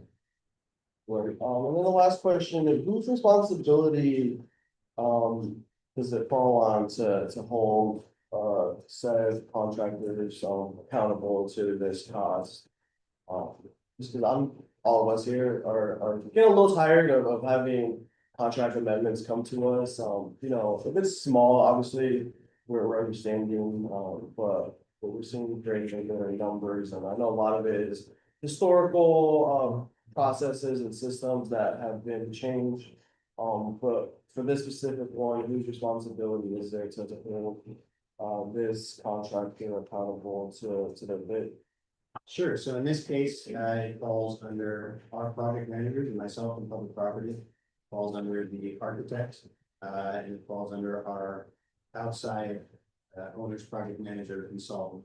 So kind of a three-pronged approach. All three of us will work to hold them accountable to fulfilling the basic scope. You know, as far as change orders, contract amendments, it all goes to how thorough your design documents are that they're bidding on originally, right? How complete those are. We're fairly confident in those. We feel that these bids are so close that also kind of speaks to the strength of those design documents. In some ways, though, in construction, you will never get away fully from change orders. As soon as you tear down a wall, you're gonna find something behind it that there is no way to see before. So. Yeah, that's fine. Thank you, Ben. I have just one more question. Yes. I'm not gonna say my last question one more, because I always have one question, so just like put that out there, don't hold me accountable to those, hold me accountable to everything else I said, though. Are we delayed on this? Like, it seems like the Elmwood Community Center, should have these renovations, So there are multiple projects that have occurred at Elmwood Community Center. right, You know, a few years ago, I think back to 2021, the building was vacant. A project was initiated to kind of restore the building back in use. In the time before they even mobilized for that construction, significant amount of vandalism happened. Every piece of copper was torn out of the building, the boiler was stolen. So that contract, that original scope kind of exploded and grew, and up until early this year, we were still working on that contract, on that scope. We completed that work that was funded by CIP and ARPA City Rec Center dollars. And close to the end of that project, we also became aware of the CPF grant funding. At that time, we identified Elmwood as a good candidate building. It allowed us to complete a lot of aspects of repairs and improvements that we weren't able to complete with those other funding. So I'd say that's why you're seeing this kind of prolonged timeline. It's that original scope that had to deal with all this vandalism, these unforeseen items, and then this kind of phase two, if you will, which we started from scratch. We had fully new design, fully new bid for contractor, which you're seeing now, just to make it a clean, and again, control the scope, control the contract so that we don't see creep, we don't see contract events outline. right, thank you. And just to add, the deadline for this that we've given them is by the end of this calendar year. I was gonna ask regarding, the CFP grant, is there a timeline on that as well? Yes, the hard deadline for them is October of 2026. So there are two other centers that are covered under that grant that will be closer to that timeline. This one, we anticipate completing well ahead of time. Right. And we included that deadline or earlier deadline in this RFP for the contractors. And my probable last question. I know Councilman or Pro Tem Pichardo has been very vocal and has been supportive of getting this renovated. I don't know if you can answer this question, but has there been a lot of like community input and meetings? Absolutely. Yeah, part of the terms of the grant are that we have to hold regular, direct community engagement meetings. So we've done that with the help of the recreation department and, we've got a very good CPF project team, with our own city, pandemic recovery office. Doing a great job with that. I'm just gonna interrupt for 1 minute before I call on Councilor Peterson. I just also wanted to confirm with you that there were no change in the specifications after the bids were open. Correct, only that clarification in the unit price instruction. Thank you, Councilor Peterson. Thank you. Can you tell me a little bit about this grant opportunity that's gonna be, they're funding this renovation, Correct. correct? Okay. Yeah, it's $16.2 million to the city across the 3 different centers. So it's the Owen Community Center, Davy Lowe's Recreation Center, Johnson Recreation Center. Those funds are specifically not to go to recreation, they're to go to these 3 aspects that they've identified, the state, the granting office, which are health, education, and workforce enabling. And it's done on reimbursement? We are Essentially- getting advanced payments from the grant to pay directly to contractors and pros. The reason why I ask is because with this specific change. When it's, well, if you're getting advanced payment, I guess it's a little bit different. I'm concerned that. With the way that this bid was done, it might hinder your ability to receive those. So have they already been consulted on what this change was as the bid? Or the change of the unit price or the request was done? We just, sorry, Sorry. that there were no changes. Right, but, Specifications. okay, but there was a change in how they got, or where they got the information, the new people that came in add more info to, right? What it is the testimony, I'm sorry to rush it along. No, that's okay. because There's so many people here waiting, but I think that the testimony was that they contacted 2 bidders. That submitted the unit price bids and the alternates, which required the bid, and that there was such discrepancy with bond. Right, Didn't include either, but they clarified, they did contact the 2 that had provided unit price bidding, clarified that they did not change or add anything to the specs. okay, and so just for one more point of clarification, Dubon was given the same opportunity to provide that information? No, because that would have essentially given them to provide prices that they never had before. Oh, right, because they didn't have the sheet, okay, never mind then, okay, never mind, thank you. Sorry, I just. No, that's okay, I forgot that. Said it all, Right. read it here. I forgot that they did not get the same information. But never mind. Other than that, any other questions on this? Okay. All right, well, we have a motion. Motion to approve by Councilor Anderson, seconded by Councilor Sanchez, all in favor? Aye, all opposed. All right, Thank you so much. thank you so much, we appreciate it. So we did need to get better. So now we're gonna move on to the CIP, and I just wanted to say thank you all for coming. I did, reach out to, Napolitano to tell him that I did not think we were gonna reach everything tonight. We're a little short staffed tonight, but we are going to start and see how far we can get, and I so appreciate everyone waiting. He really needs to give us a move before the break.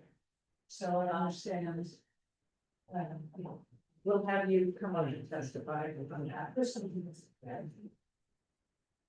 Okay, would you like to have everybody's sworn in? Yes, we did. Okay, let's.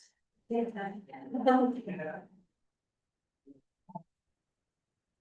your right hand. Do you swear you have to perjury that the testimony you're about to give is the truth, the whole truth, and nothing but the truth?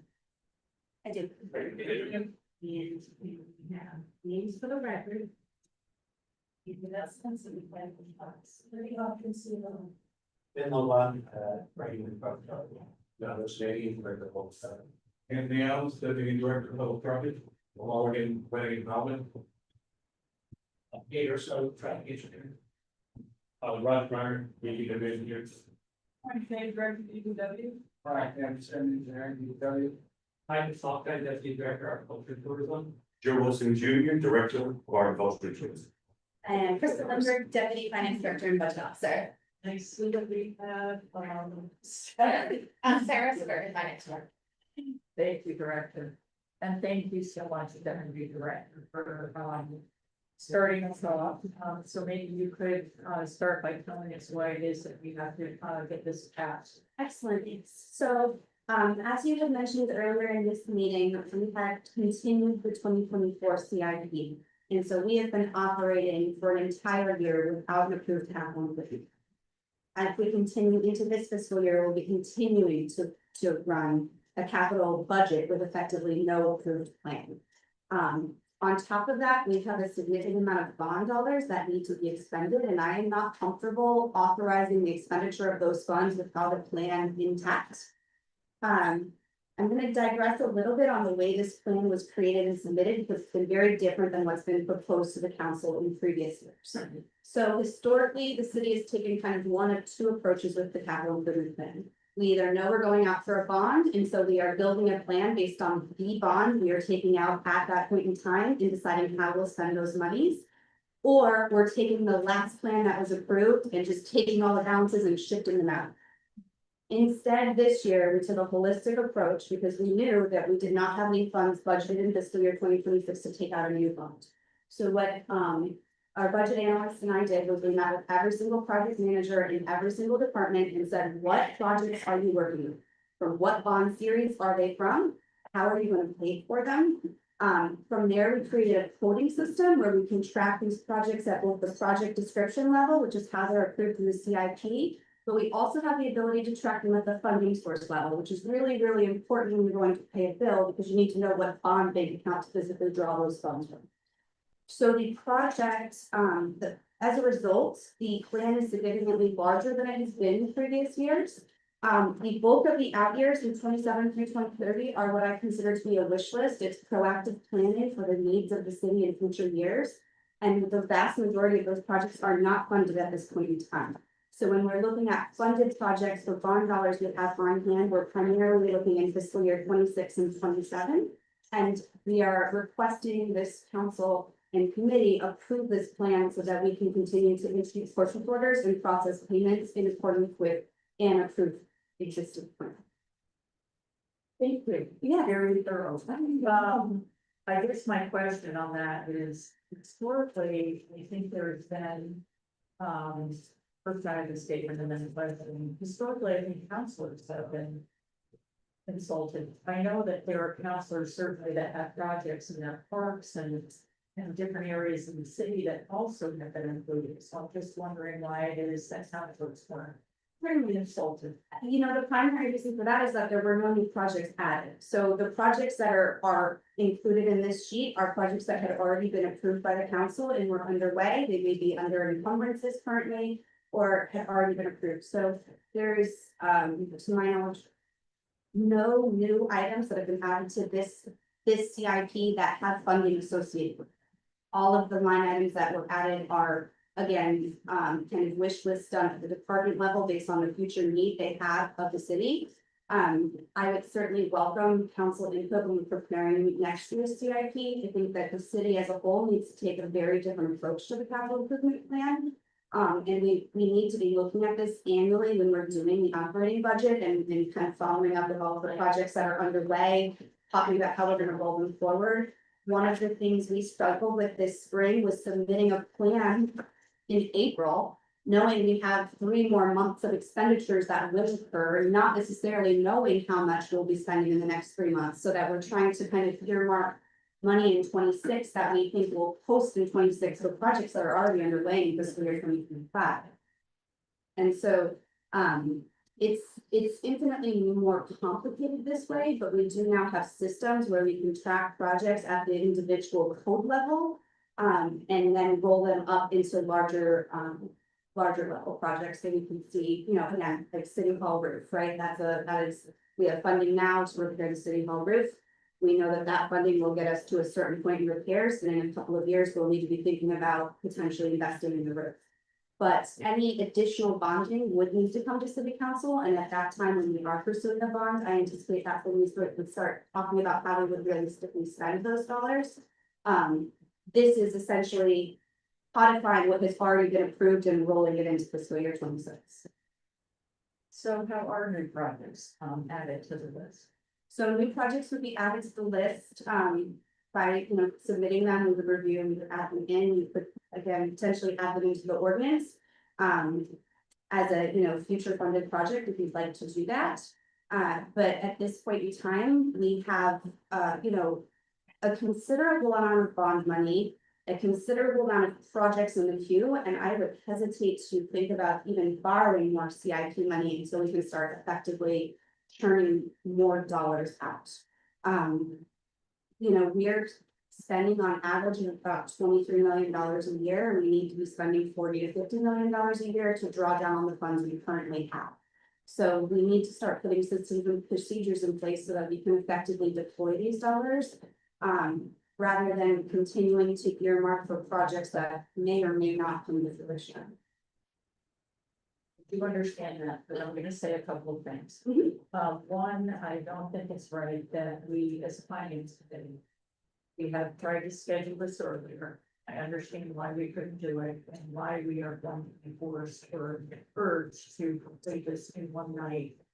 And I understand that we have other business and they did try the best they could get it on the schedule. So I am not going to commit to, I still haven't heard a reason why it has to be done, before break.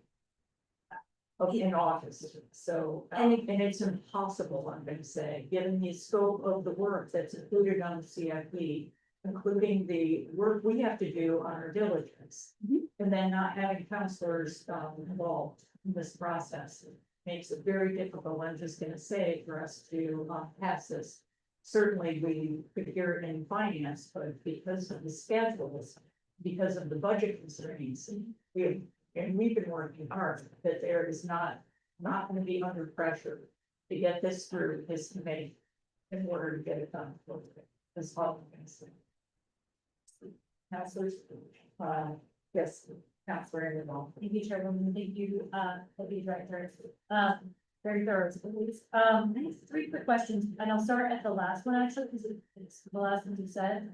Why, you mentioned that you're only employing like 23 million a year and you need to be closer to 40 to 50. Why aren't we deploying funding what that's, wait, sorry.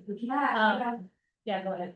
A lot of it is resources, and I would defer to the departments on the individual project managers on why there are delays in that place. I know, for example, one of the most recent bonds we took out was in 2020, right before COVID hit, and that did significantly delay a lot of these things. So the 2020 bond, for example, which does have quite a bit of cash still on hand. A lot of those dollars were reserved for the DPW garage project or the DPW project, which is now fully underway and is moving, but it did take quite a few years to actually deploy and start spending those dollars. I think COVID's part of it. I think operationally we had some struggles in actually having staff to do this work. And so, that's really the biggest part. We've also had issues with having Providence Public Building Authority process these payments. So what is the little trick is the capital improvement plan is approved by the city council. It is what I use as a basis to approve certain purchase orders or not approve certain purchase orders. However, all of the bills then have to go to the Providence Public Building Authority to have their sign off to get paid. They meet once a month. Vendors typically bill for construction contracts once a month. And there were many bills when I started looking at this process in July of last year that were over 12 months old and were just stuck at PBA, not getting processed for a variety of reasons. And we streamlined that process, but I can say that DPW's told me they've had vendors walk off jobs because they weren't getting paid, and it wasn't that there wasn't cash to pay them. It's that the PBA wasn't processing the payments because they needed some sort of things done. So there's a whole kind of host of reasons that have kind of coalesced together to get us to the point where we are. And I do think that, we are most likely at capacity with the projects that have already been approved. And so that's how this plan was built, was take what has already been approved, what has already been in place, and move that into fiscal year 26 through 2030 with the available balances so that we can continue to do the work that we're already doing. And should there be excess funds left over as we complete some of this work, then we would be contemplating when we propose the CIP for 2027 through 2031, we would then propose reallocating those dollars ahead. Yeah, please. Thank you for all your work to like improve this process. What would be, from your perspective, like a more ideal process and timeline? When would we see this annually? So it's not so like, I'm extending the budget. Well, and that's what makes this really, really challenging. Per charter, we are required to submit the capital budget concurrently with the operating budget. So we are in a pickle where, we just survived budget season, right? And there's only one of me and only so many of you. But that is kind of the crux of this issue, is it's all happening at one time. And so I think that's something that we'll need to work together to figure out. I don't love this timing either. I think in a perfect world, we maybe would have, continued to maybe have the operating budget done a little sooner, and then we could have done this in June, and then we would have been ready for July. That is still a pretty big ask.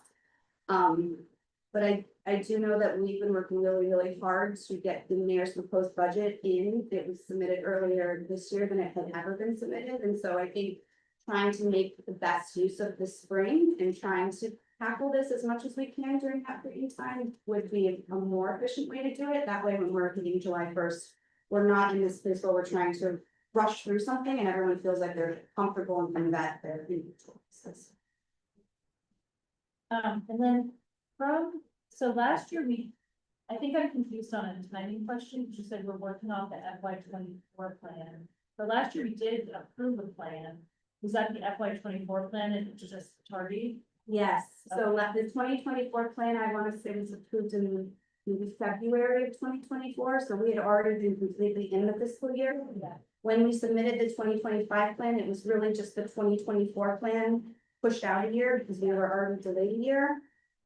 However, what failed to happen at that point in time is looking at all of the other bond dollars we have and rolling in those projects. So right now, we're in a place where work that was approved on the 2020 bond that needs to continue to happen doesn't technically have an approved CIP line item. And that's a place where I don't love being, like, it's not very comfortable for me to know that, yes, we are required by the bond documents to spend $20 million in the CIP, but we don't have a plan that supports that spend. We only have a plan that supports the spend from the 2024 bonds we focused on.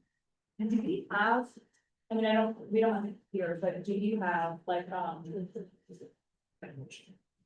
track change version of like what changed between what we approved last year, which obviously you're adding what we, because of what you just described, what we have today, is it what years have changed, what's been what's changed, because I think that's part of where distressed tummy comes from, to just say in a silly way, is like it's hard for us to tell and hard for us to show our decisions like what has actually changed and like I don't know if that's a document you have or something you could share that shows like, we can do our best to put that together. One of the things I will remind folks of is this process was historically not done by the finance department. So a lot of the documents I inherited are just like PDFs of a list of stuff. I also know that the former CIP project manager, whoever was in charge of this before, felt comfortable allowing individuals to say, take extra money from this park project and move it to that park project in a way that was not codified or documented anywhere, and that is a process I'm extremely uncomfortable. So this entire plan was taken by taking that 2024 plan, taking the 2020 plan and rolling them together. But there were certain contracts and POs that had already been issued and were already underway. And a lot of it really became the basis of what was approved in 24. Is this in accordance with what was approved in 24? Yes, we put this in 26. Was this approved in 24? No, don't put it in 26. But when it comes into the prior bond series of 2020, which still had $50 million in it, there are no records really of what those started as. I know what was approved in 2020, but from 2020 to 2025 is a huge gap in data. And so I relied very heavily on the project managers and the departments at their level to track those numbers and to give me the basis of what was remaining on all of those account codes, so that we could start to begin to build this database. I appreciate how thorough you are, like Yes, Councilor Sanchez. Or, no, yeah, go. Yeah, no, I have a lot of similar questions, I guess like one of my main questions is like, this is obviously, a lot of work and, because I really appreciate you and I have a great admire respect for you and the rest of the finance team and. I know a lot of like historical stuff is still extremely challenging to match our numbers and see what has been spent and whatnot, but. My question is, what are we doing to like build that like capacity internally? So the biggest thing we've done is start utilizing our financials, right? So the biggest problem I see with this, and it does get tricky because technically a lot of these transactions should rely on the Providence Public Building Authority books and records. These are their bonds, these are their expenditures, this is their capital budgeting. And so all along that entity really should have been recording this in a database somewhere, making these transactions, reporting them in a very transparent way, and not having her. So the biggest change to your point, Councilman, is this is now all living in the same database and financial system that every other city shares.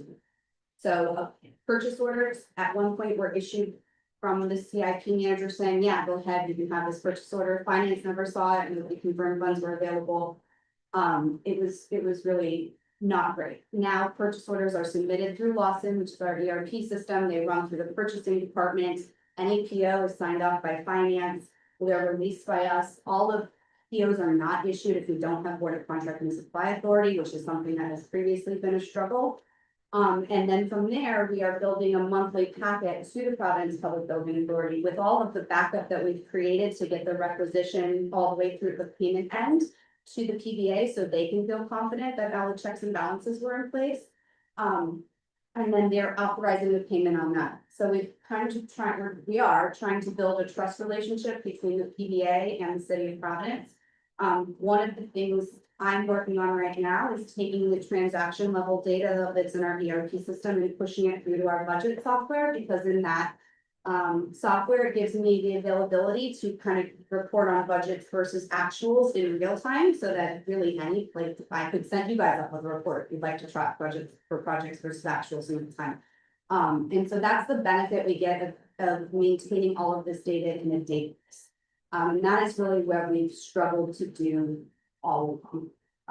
And so, to your point, it has been a tremendous amount of work. I think we still have progress we can make. I'm very much looking forward to our annual audit when we can actually close out fiscal year 25. We have an entire year's worth of data in our ERP system so that we can true up things and get to a point where next year's CIP, I feel even more comfortable saying, this is it, these are the projects, this is what everyone's working on.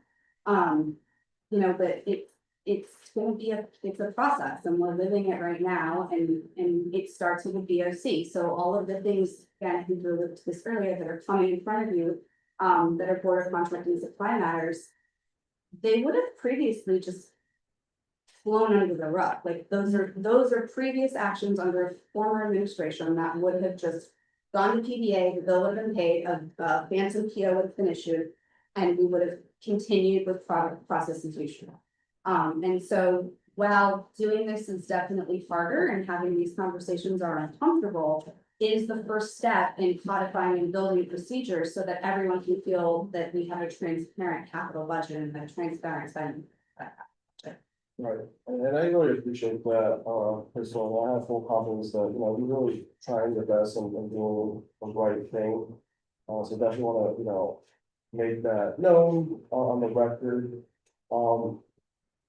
My other question, I don't think was, my next question is, do we need like more people like working around this? Like, do you think finance is staff to take to the ability? It's hard to say. This is a brand new task I've picked up in the past year, and so it's a mess and it's new, and I have a wonderful team that's helping me do this. But I really think this is the worst of it. Like I do think we'll get in a point where once these systems are in place, it will just start to work. We have pushed a lot of the financial work into the department's financial staff. So previously, where it was just the DPW project managers managing these projects, doing all the financials, doing all of those pieces, we now have the DPW staff member who's responsible for all the accounts payable is processing these payments. the fiscal managers overseeing or doing these things. So well, it sounds like a lot of work is being done in my office. It's really being, I'm kind of spearheading the program and spearheading the change and trying to push some of the financial responsibility into the department so that the CIP spending functions just like the rest of the city spending. Which will then, you know, help those departments be more empowered to understand what's in their budget, because I think that's a big. I know regularly, I'm hearing from project managers, I don't know how much money I have for this thing. And so, you know, I don't know that at this point in time, more staff are necessary. I can't say that it would be like that forever, but it is, you know, another $500 million to keep track of. And it's a different animal in that for the operating budget, it's really easy for me to say, you get $15,000 for this thing, use it or lose it at the end, it rolls into the rainy day fund and we move on. It's a different animal to say, here is, you know, $300,000 to build a playground. That playground can only be built between, you know, July and September. And that crosses 2 fiscal years. And how much of that playground is gonna actually be built in July? And when are they gonna bill me for that playground in July? And so the challenge of the continuity of these projects is something that's new for me, and is quite frankly something I'm still working through. And so I took a very cautious approach to this of saying, okay, what's in everyone's queue? What was approved in the 24 plan? How much do you think you'll spend in fiscal 25? What will you need to complete your projects? When do you realistically think you'll spend those dollars? And then at the end of the day, I crossed my fingers and hoped there was enough money in the account. And the good news is there is. You know, but we really do need to continue to get through this audit. This will be done on December 31st, which means we'll be poised in a very great place to submit a plan next April. Once we have really closed out all of those phantom POs that I'm still tracking down and had everything issued in our ERP system. I'd say that as of this morning, I thought we were done, and then somebody just brought another one to my desk, and I can tell based on that, it like was a real panic for me. So we are working together to try to wrangle all those, and year end is a good time to do that, because everybody's already kind of in this mindset of closing things. But that's kind of the long and short of where we're at with all of this. Thank you. Yeah, go ahead. Just to confirm, we don't use any consultants or other fiscal advisors with this work? No, so we do have OPMs for some of the projects who are managing the project at that level, but from a fiscal standpoint, it really is me. I have my capital bond analyst who helps. And then again, we do rely really heavily on the department's fiscal staff to process payments and do the work that they do for the operating budget. But this is new to them too. It's a slightly different process that they have to follow. But it does give departments a little more autonomy and understanding of what is in their budget and empowers them to help make decisions and really track where they're at with individual projects. Cool, so I guess my just last general question, you said there hasn't been new projects with funding associated. But like what I'm having a hard time like right today is like, so our council office prepared a memo of a bunch of questions, and you know, they had some comments of like different stuff that was changed. So it's like the 2024 plan is different with what we're trying to vote for today, right? So. I guess like, what is like, what's the difference? Well, the difference is, and again, I don't have like the red line version, I think is maybe, you know, where you're going with this. Excel is not a great red lineable tool.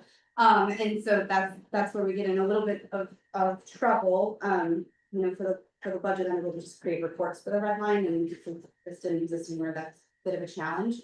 I will say the basis for this, like when I built the template out to start having departments plot out how they will spend it, was our budget analyst took the balances that she had available from the 2024 plan, popped those all in 2026, and have them spread that out across the upcoming years.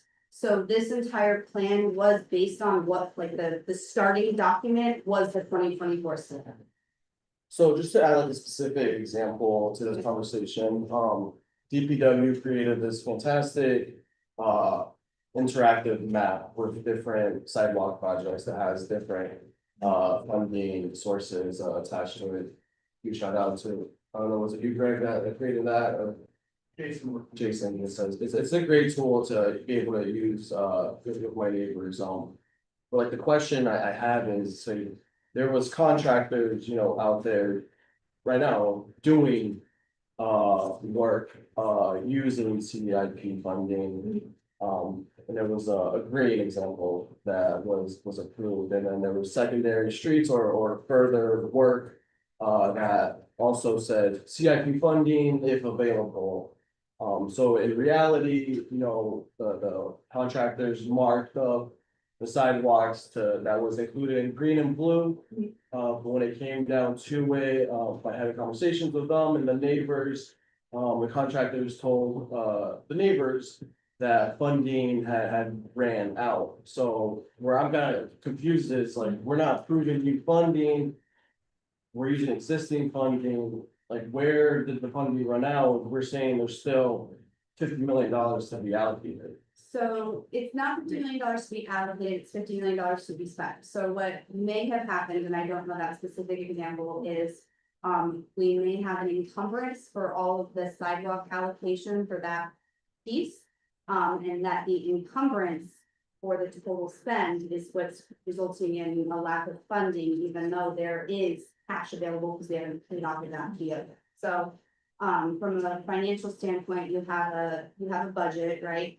And then you have an encumbrance, which is typically a PO. So if you have a budget of 50 million, you have an encumbrance of 50 million, you have $0 left to spend because eventually you'll draw off that PO and that $50 million will be gone. I don't know specifically that individual one. I do know that when I look at our budget, I do see funding for sidewalks available. So I think DPW would be probably best to determine kind of what happened in that one-off scenario, because from what I'm trying to instill here, that wouldn't happen, because it would be very clear, sidewalks are here, we have a $50 million budget for sidewalks. We had actually spent $25 million in sidewalks. DPW would know we have, I don't know, $10 million encumbered, and so we would have a balance of $10 million available to spend. And again, I'm sorry if I'm repeating myself, but I think the biggest part of this, our problem is that the individual CIP line items have been tracked and managed by each project manager individually in a spreadsheet and not consolidated. And so very often, first of all, there's a little bit of a scarcity mentality of like wanting to reserve money because you don't know when we're gonna take out another bond and you don't know when the road is gonna break down, and wanting to make sure we have funds available for that, which I understand. But, there's also the problem of not having a great formal document that says, here's how much money I have to spend, here's how much money I've spent, here's how much I have out in POs, I have $20,000 to work.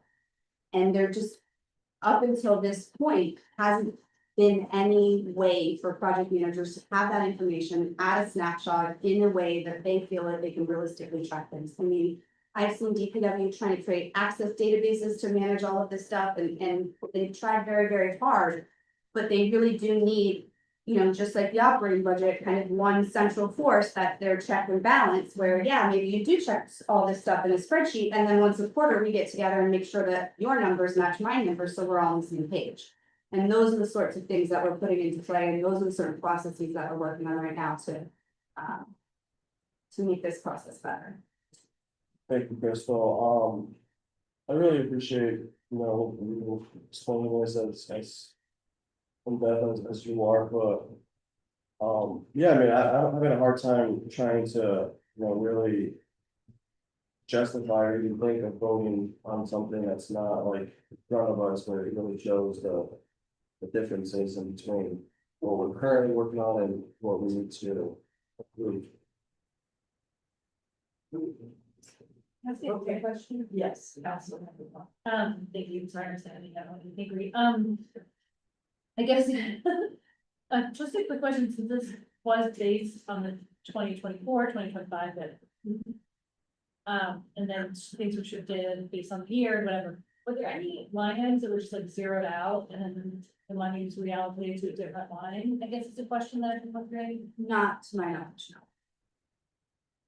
I'm not aware of any names, and the specific instructions were to not No, take any applications. It was what was approved is what goes in.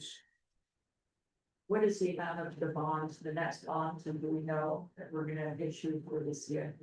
So right now, we are not planning on issuing any bonds, for a couple of years, and again, I would hesitate to even authorize the bonds. Our current debt schedule is assuming we would issue a city CIP in July of 2027, so we are a couple of years away from that. And based on our current cash balances and project list, I think that timing seems appropriate. That's kind of the plan as of today. Thank you, that helps. And they placed it for 2,057,753 on page 151 of the proposed budget. Yeah, that's that. That's a placeholder for the garbage carts that we discussed earlier this evening, as well as the mile industry, which was up to the. Okay, thank you. Okay, and I think we're ready to start going through. We're going to start our diligence tonight. We're going to start with public culture. Did you have any questions? Peterson, before we started. Not so much as more individual for the department heads and. Okay, all That right. different overall. Then we will go from there, our culture and tourism of the parks. We'll try to get through that, but I don't think we're gonna make any further than that tonight. So, I'm just saying that because I knew what I said, that's partially because we had other work we had to do. And, I am committed to, having another meeting as soon as possible, on the CIP. So that we can move on this as quickly as possible. I just don't see how much it's really. I appreciate it. Okay, so our culture and tourism. Cheryl, should I dismiss the departments? I would. And I said that in the beginning with Mike, so I'm just gonna say that. Yeah. I never wait.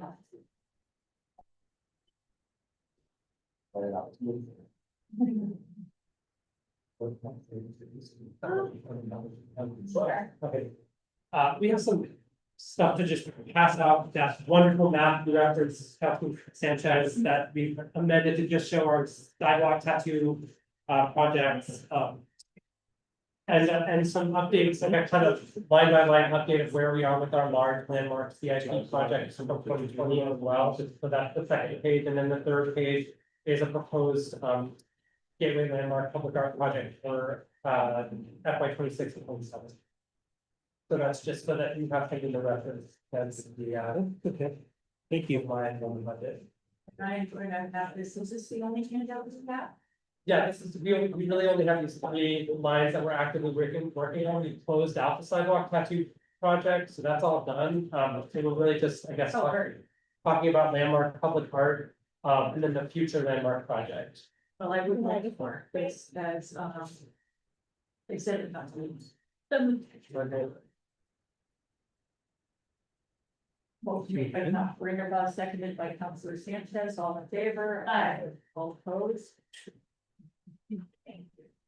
So go right ahead. So I'm gonna just start with the landmark public art project from CIP 2020 2.45. This was a project for which the call to artists was completed in May of 2021.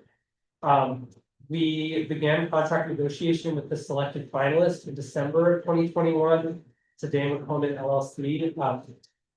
In that negotiation, the city was asked to complete a site survey of the 195 district land. We were hoping at the time to get an easement for that site survey. Took about 6 months to complete. Sent to the artist. And then it wasn't until February of 23 that we had a confirmation from that artist about the contract. So we're in about a year and a half of contract negotiation. I will say that, this is a project that Joe and I inherited from our predecessors. We've done our best to keep it moving as quickly as possible, but with all new big projects, public art included, there's a big learning curve.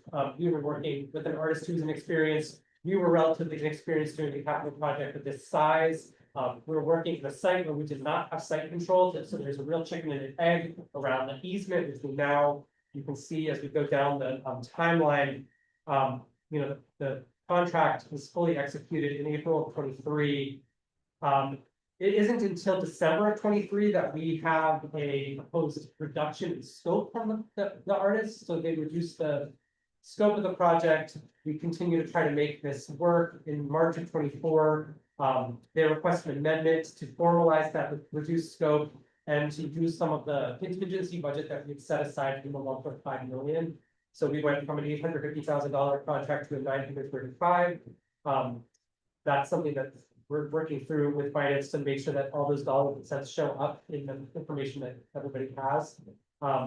We also were obligated in that amendment to do site survey, which was previously in the negotiated contract with the artist. So once that amendment was signed in September of 24, we finally had our completed design 2 phase, which is like got us to where we are now, basically where we had a site easement in escrow as of April of this year. We're negotiating with the 195 district, and now we are waiting for design 3, which is the final design phase before we release money to the artist to fabricate. So the contract was very wisely designed so that the artist wasn't going to get money without the approved design, but it has meant that there's been a real long drawn out process. Very cool. Okay. And so I am just trying to, look at, you have proposed on your arts culture for some fiscal year. I'm looking at your fiscal year 26, 27, 28, and 30.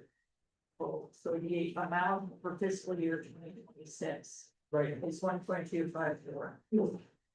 Right, so 26 includes, 17,000 for project management. We do have a consultant that works with us on this. It's a significant amount of work on the department to do this work. So that's the 17,620. Then we hope to spend this entire sum that's been held waiting for this final design on this first landmark project. And then you can see we've also allocated 350,000 to this new landmark project, which would, building on all our learning from this first one, allow us to do 3 new gateway projects, one in the North Burial Ground, one in New Connecticut Hill, and one at Cathedral Square. So that's the third. Okay, and then how is that, just to stay in fiscal year 2026, so Right. your budget total here on your handout is 1.350. Your allocation or fiscal year 2026 is 1.254. Where is the rest? Right, so if you look across the line, that's the total project budget. So when we do these proposals, they're like, we're showing it soup to nuts, look through all these different years. So the 350 is upfront costs in the first fiscal year, and then FY 27 would be the second 500, and then the third fiscal year, FY 28 would be the final dispensation of that $500,000 for the new landmark project. And then concomitantly, we're going to spend an additional 29,000 in the project management line in FY 27. So does that make sense? Yes, I think it does. And then what did we have, was anything spent? I can't remember. Did we bond anything in the So yes, so that's what the part of what the deputy director is alluding to. So the breakdown of the 1,236,532 in landmark art is 886,532 for the fiscal 2020 bond, and then $350,000 to begin the work on the 2024 bond. So it's 2 different bond funding sources and allocations for landmark art. We are still spending the 2020 money and are doing our best to spend that by the end of fiscal year 2026. I would say in general, the direction I have provided is if you have bond money from 2020, it needs to be gone by the end of 2026, because we are facing some IRS and bond issues by continuing to hold on to those dollars. So the Department of Arts, Culture and Tourism is working and committed to not only spending all of their 2020 money, but also getting ahead of the 2024 money so that we're not in the same place with the landmark art 4 years from now, but it's just months like we did last year. Okay, so this is just an example. So I guess I would think it would be so very helpful for us. I understand, Crystal, what you're doing, and I can't thank you enough, because I know that at the end, this will be very well run and very well organized. It's just hard for us as council, finance committee, to, we need to know what was bonded in that 2020 bond. We need to know what was bonded in each of them. That's for a certain period of time, otherwise, So, we're kind of scratching our head. In your budget books. Yeah. There is a breakdown, I'll just find our, because it wasn't much, might make it a little clearer for you to see. So if you look at page 304 of your budget book, and I can provide these as well, everybody thought they were done with their books, I'm sure. It's in my car. Um, I didn't have them. It is a little more transparent in that way because it does break the line items down to that code level I had mentioned earlier. So when you look at this, and I can give you copies. I see. Very helpful. Yeah, It's very helpful. so what this does is it says to me, the very bottom line item and, I wish it sorted it so they all lined up perfectly and so it is now. But the very bottom line item for landmark art, since that code ends in 20, that to me means it's funded by the 2020 bond. And that means there's $886,000 remaining from that 2020 bond that we are hoping to expend in fiscal year 2026. In your budget books, we have also broken down every line item by funding source. So if you are curious what's remaining on that 2020 bond, that is all listed on page 297 of your budget. So I do think there's a perhaps the information that you're looking for is available. It's available. I mean, And this be is helpful. Thank you so much for just guiding us through. This is very helpful. So we'll all be getting our budgets back out. I have a spare if you need one. I'm probably in the landfill, so. I feel like Marn. I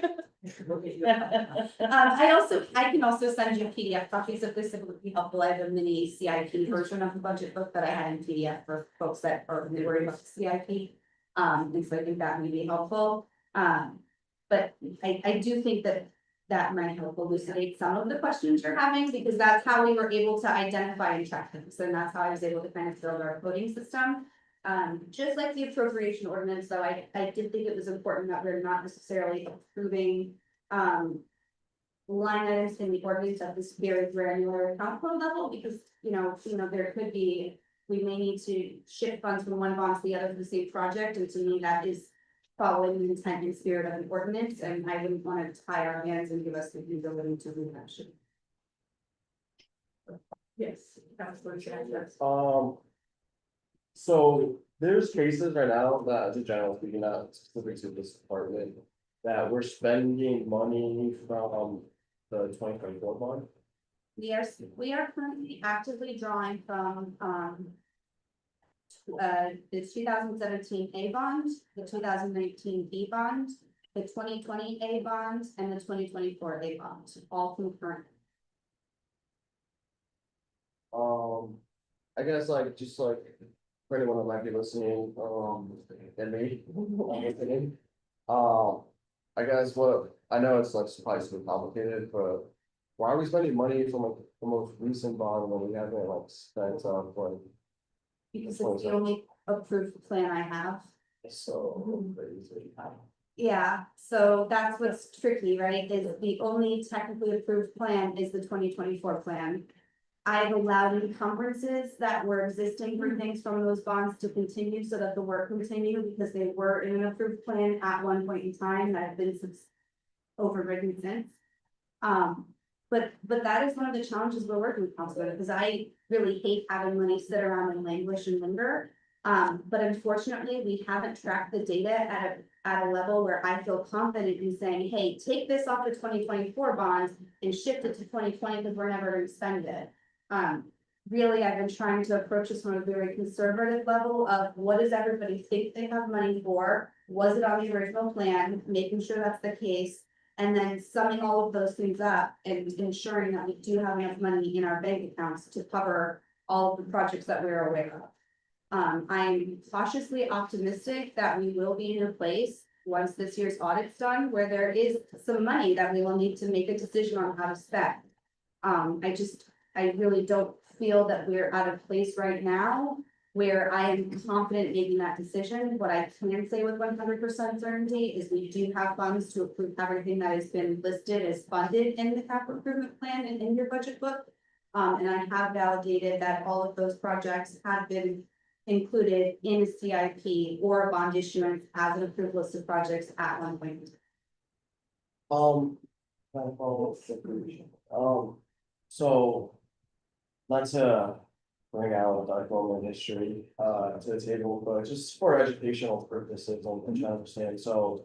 When the whole situation was happening with the South Water Street pipeline. You know, it was presented to the media and to the public that. The administration was gonna use leftover CIP funds, for part of that project, I think it has changed at this point. But how would there be like leftover CIP funds, I guess in that moment, like? Yeah, so it could be a variety of reasons. One of the biggest ones I'm seeing right now is that we are earning interest on these dollars while they're sitting there. So, and it's become an arbitrage problem. So last month, I want to say, or maybe the month before, we had to send $4 million back to the IRS because we earned too much interest on that bond above and beyond what we were allowed to earn. And so part of the reason why there may be leftover funds and why I'm cautiously optimistic that we will have funds at the end of this reconciliation that we are talking about spending and are figuring out how we want to program is while we've been sitting idle, this cash has been earning interest. And so we really do have the responsibility to figure out a way to spend those dollars in the most effective way possible. You know, the other reason is that budgets are budgets, right? It's an estimate, and with the operating budget, and I alluded to a little bit, it's simpler, right? You get $15,000 for a specific thing, if you spend 7,500, you lose it, that 7,500 rolls to the bottom line.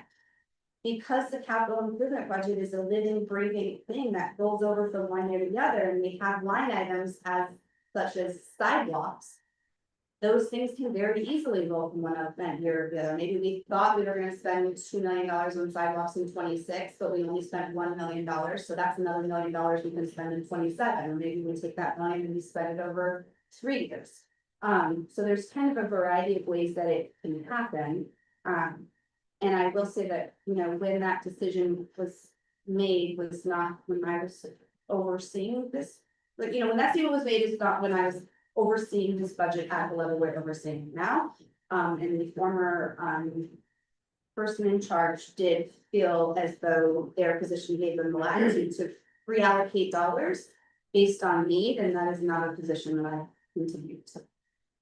And I appreciate that, because I guess that's one of my questions, concerns, throughout all of this is that, significant, you know, obviously if there's something that's, well, $2,000, don't go for it, because I trust your executive's judgment, but a significant amount of dollars that wasn't allocated for a specific project, and our approved CIP plans, be used for something else without coming back to the council. Yeah, so I mean, it's from my perspective, this is an ordinance, just like any other ordinance, and it's an appropriation to specific line. Per charter, I do not have the authority to reappropriate from one line item to another. It's just not what's within my purview. And so that was one of the things, and to be honest, some of our project managers don't necessarily love me for this, but that was one of the things I held very firm on was, you know, I understand that perhaps this project came in under budget by $100,000, and that $100,000 was in your department, but that doesn't mean you have the flexibility to decide how that $100,000 gets spent. That means it is $100,000 we need to discuss on how we will spend when we're presenting this plan. Appreciate that. Yes, Councilor Andrew. one comment and then a question for our two people. The comment is Chris, you're in Jen, so on the record, just like, you're so funny. It's a comment on the record. Then my question is, for the gateway project, when will the first one be, like, when will we see, I think you said it, but I just want to know, like, when will we start seeing the? Seeing the fruits of. Yeah, the everybody's fruits of all labor. your labor. Well, ideally, FY 26, we would see the initial gateway project in the 195 district, that's the goal. And, you know, as Crystal said, that's the obligation, is that we have to, now that this design, we're waiting for that final design, once that's completed, the money is released to the vendor to complete the project. And then the second gateway project, our hope is that, you know, we would finish these installations by August of 27, and that's. You know, understanding that we have site control, we have a willing partner in parks, and we have a ton of. You know, accumulated knowledge and expertise now on how to do this, and a really much better system. I will say, as like a project manager in the city, this is so much more functional than it was before. We know what we're working with for the first time, and it has been a game changer, so. And, yeah, I guess one and another question, for the part of it that's in Northern Ireland, I would love to just be a partner if I can help it all. Of course, yeah, but we'd love to work with you, if you want to be on our selection panel. Yeah, however you Really, want, I just love that, I love it, it's an amazing. and I'm obsessed with information about that, so. Yes. And then the other one is about the sidewalk map that you handed out, which I'm so excited about, is this book available like for others, cause I have a few constituents who are in the book and who've been like so excited, Yeah. so excited to know. All of them have, all of the artists have the book. It's in all of the community libraries and PPL. It's in several other archives around the city, so we've really made an effort to make this accessible. So all 30 of these artists have had their stamps, either they're ready to go with BPW, with that braided funding between CIP and ARPA in some cases, or they've been put on the. And do we know, sorry, cause I never asked me, like, for each one of these, like, Mark Binder. I know exactly where it is. Oh. The Finders is on Potters Avenue, and he's seen it and loves it, so Excellent. don't worry about it. We are on that. We're on that one next. In general, like where they are, glass. Yeah, so this map, this map RCI stuff is interactive, you can Oh, click on these, Google view. yes, you can click on Perfect. these dots and see the actual art that's at the Oh, specific so sites. they So it's all connected, thanks to the people at DPW for doing that, this is not our doing, but it's awesome, as you said, a really useful tool in tracking these projects. Yeah, awesome, thank you. Yeah. Thank you for all the work, I know it's gonna help you guys. Okay. Does anyone have questions, for arts, culture, and tourism? We appreciate it. We have. Thank you, guys. Thank you. Thank you. Thank you. We learned a lot, real civics lessons. Stay coming down, please. Thank you, Crystal. Hey, we have enough stamp on for it works. And Please, Val, I haven't seen it. I don't know. I'm done. I don't know what you want to say. We're gonna swear you in. Oh, there's no. All right, we're not gonna do that. Okay, here we go. Big list. How would you like to start on this? Or how would you like to tell us? And we're familiar with your, I'm going to say, this particular department, at least I feel very familiar with the way you work at, on your projects, but maybe an overview on how you approach your list. Certainly, I think, the approach for parks has been similar to every other department. I will say that they, had a really great project manager, Brian Burns, who kept really great records, and they have a fiscal advisor. So while this was one of the, longest departments we had to get through with the most detailed project list, their records and how they had kept their records were really phenomenal, and they did a great job with this. I think, there's quite a long list of projects. I know the director or superintendent has prepared kind of just quick bullet points on a high level overview of all of these projects, so it may make sense for her to just kind of walk through that for some people, and then we can follow up with any questions on individuals, if that works. Okay, yeah, essentially all of the projects, so thank you so much for having me and staying with us this late. All projects either in our design phase are under contract or under construction, or in some cases close out. So, all of these projects are known entities that have been approved by council, that we work with council on developing the budgets around these, and so it really is, just a matter of shifting some of those into 24, 25. Remember, the 24 got, approved very late in the process, and we didn't want to jump the gun on projects where we're not necessarily guaranteed the funding on that. We've had that happen in the past. So just wanted to make sure that we did that, and we are able to use these dollars really effectively because we've raised them with grant funding, with ARPA funding, with Parks Department revenue funding, with private funding. We also design most of our projects unless they require extensive engineering with our own in-house design team, so that we're actually able to put that money back into the project for actual material and construction. The other thing that we do is we value engineer our projects so that we may determine that it is more cost effective to buy equipment directly from a vendor than it is to put it in the bid and then have the 30% overhead added on to that. So every project that we do, and then the other piece of that is that we sometimes will decide that we can actually do a portion of that project ourselves, particularly if we're really good at demolition, and small project installation. So saving those funding, that funding to then put back into the actual project, which is why I think you get a really big wow on it. I think we're really looking forward to opening up Richardson Park next week, and that has, I think, 7 different funding sources on it, including CIP for several years. But we did not want to start some of these projects with a little bit of funding. When we start a community meeting, and people say, but I'd like this, and wouldn't it be nice if we had this? And so what we did was as we were going through this process, we added all of that funding together to really push a project that everybody could be happy with. We rarely have to say, no, that actually doesn't work within our budget. Excellent. And Avon Water Park opened today. Thanks, Avon, so that's just really good. Just in time. Yeah, yes. Are you finished though? I didn't want to. That was no, that's enough detail on overview on that, yes. Oh, okay, okay, yes, Councilor Sander. Thank you, Wendy. So just to confirm, the FY 2025, like the dollar allocations on there, none of those are like actually done yet, right? It's not actually. On 2025, Oh, I think you may be looking at the one that was continued investment. Oh, is that what I'm looking It at? should start with your fiscal year 2026 on the header. Oh, okay, yeah. It's a handout, I'm sorry, there's a handout because some of it is. Yeah, it got off, so I did print copies. Oh, wait. Let's make sure that we have. Yeah, it's a mark page. Oh, okay. It looks like we do. Yeah, the one that we got continued again, we have it. Yeah.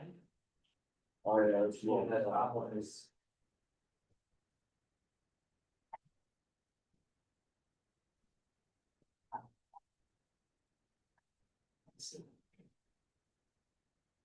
Do you want a minute? No, Okay. I retract my question. So you have a question in the walls. Not at this moment. Okay. Yes, Councilor Aaron. Thank you. I guess I have two questions, and sorry, they're very specific to work for, but the Billy Taylor Park improvements, it still says overpass, but I thought that was done in FY 25. I think that's a typo on here, I don't, that's. So the new Billy Taylor improvements. are what? Yeah, so there were 200,000, that's all going toward the water park. We had ARPA funding and previous SIP funding for that, so it just was. It's There you just- go, overpass just. Yeah, overpass just gonna say, Yeah. I'll keep that one. Yeah. No, we do want at some point, we want to do a mural within that. Yeah, someday. We're gonna think about that with the, And then the other question I have, which is pretty specific, but I'll ask it, is, oh, there's two different North Bureau grant lines. One is nothing until FY 30, and then the other is 1.25 million in FY 26. That's the difference between those lines. Well, that was a consolidation of 24 and 25. We moved into 2026. Okay. Because we're doing a master plan on that for the 1.25 billion. And then the other funding is wish list funded. Okay, So that would be a great time to do the mausoleum. Oh, excellent. I mostly just had a heart attack when I saw it zeroed out, at the bottom of the page. Sorry. What? Definitely. He's obviously watching, I just want you to know. Okay, those are my main questions, and my comment is. You know, I think you're amazing, and also, I feel like you and Parks, you turn like 5 cents into like a few of Parks in them. By bringing all of these resources together and do so much amazing work in that, so I'm endlessly grateful. Thank you, Park Commissioner. Thank you. And I actually think it's like kind of helpful to use like specific examples in our neighborhoods, to, as like the base to ask these questions, because that's what we're most familiar with. So I'm gonna use Georgia West as the example, in this plan for FY 2026. It has it as $575,000. With my understanding, it was 400,000 for. It's right with 400,000, the budget on that project was 650, so it has additional NIF funding in it, as well as some parks funding in it. And that bid comes back on, the 15th. So, just from my understanding, the CIP allocation increased. No, so that's the merge of the 2020 CIP, so there was $175,000 remaining from the 2020 CIP. That has been rolled in and added to the 2024 allocation of 400,000 for a total of 575,000. And if you remember, we did that because we wouldn't have been able to do a full project with 175 and what was already moved there. So our has received significant attention in many years. Right. So to be able to do a substantial project, braided those together. Yeah. So yeah, I think I allocated, ARPA money actually, to that project. Yeah, the total on that project is 580. 580. So the CIP allocation is 575. Just when's the rest of the money? I mean, we can, So there's the 175 from 2020, and then the 20, and the 400 from 2025, so that's a total of 575. So if the project's, the question is, if the project's only $5,000, how much in ARPA did you? so I'd say probably 100K, Yeah. yeah, I can look into that, but. Yeah. This is where it gets very. yeah, I mean, that's what we're. Complicated, Yeah, we're trying yes. to, understand and. Yeah, and that's where and that's why it was very important for me to try to have the ability to track these at the funding source level, so that we can see how they go, because it's next to impossible to create a red line, because we're not comparing apples to apples. Yeah. We're taking multiple years worth of documents, taking the balances left over on those and then rolling them in. So I do think that the version was, oh, okay, yeah, Andy's got it. This one, if you remember, Parks got an allocation of ARPA money. Of ARPA money last summer, just before the deadline to spend the ARPA money out. Oh, yeah. And so what we did was we used the SIP money to fund those projects. So that we could use the ARPA money. We used the ARPA money right away so that we basically swapped them. So that's where that 175 is, that we use that. So, That SIP fund. I guess my, like, the, And an hour ago, I would make it much more articulate answer. Sorry. yeah, I guess like the basic my question, like the main point I'm trying to understand is like. Any additional funding allocated to specific projects through the NIF, or council, ARPA, allocations wouldn't be reflected in this document. Yeah. For these projects. So it was 100, it was 75 of the original set. And then it was 75 of the original set and 100 of the ARPA. We converted the ARPA into SIP money. And we used that ARPA money to fund, a project that it could go out the door right away, so that we didn't lose those. And so that is the exact amount, the breakdown. Yeah, so what I'm trying to understand is where is like the council, my allocation? In all of this, the project is 585. So you guys might have gotten your own ARPA money through parks, but when we first got elected. Counselors each had anywhere, depending on how much their predecessors spent, anywhere between $100,000 and $500,000 to allocate for specific projects in their own wards. So I was kind of running out of time. So I allocated 100 directly to this part project. So I'm just trying to understand where that is. Yeah, in the so project. that money is, you had, originally there was 75 of SIP, there was 100 of ARPA, and then there was 200 of 2024 and 200 of 2025. The 100 that you put in for ARPA, so that we could hold on to it and carry it over onto this project, we converted it to SIP money with Kyle and city council on that. We have absolute, Kyle keeps incredible records of that. And so we were able to do that to make sure that money didn't go away. Because remember, if we didn't have this funding allocated in an active project by December of 2025, we were going to lose that. We didn't get these allocations until August of 2024. And so being able to parlay those into projects and get them out the door was next to impossible.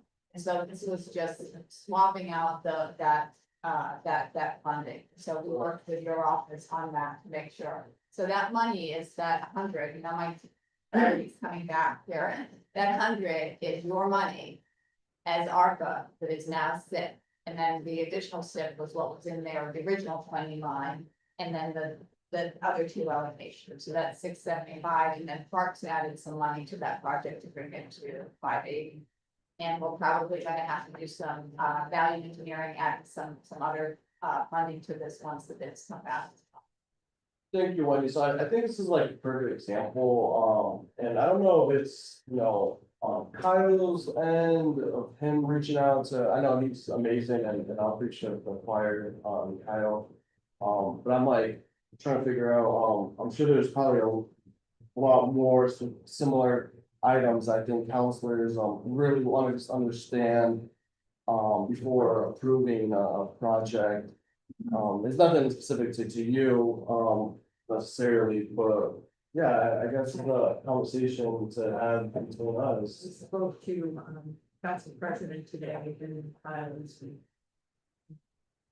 just talking through the CIP to make sure that we understand. So money has been, staffed from where, the sources and things like that. I think, to help us streamline and understand so that we're not getting bogged down. On the minute details for every single line. Does that help? Yes, okay, all right. Do you have any more questions? I don't. Okay. Yes, Counselor King. Thank you. I appreciate seeing this. Helps me facilitate a little bit more. Since we're all kind of just honing in on our awards, I did want to ask.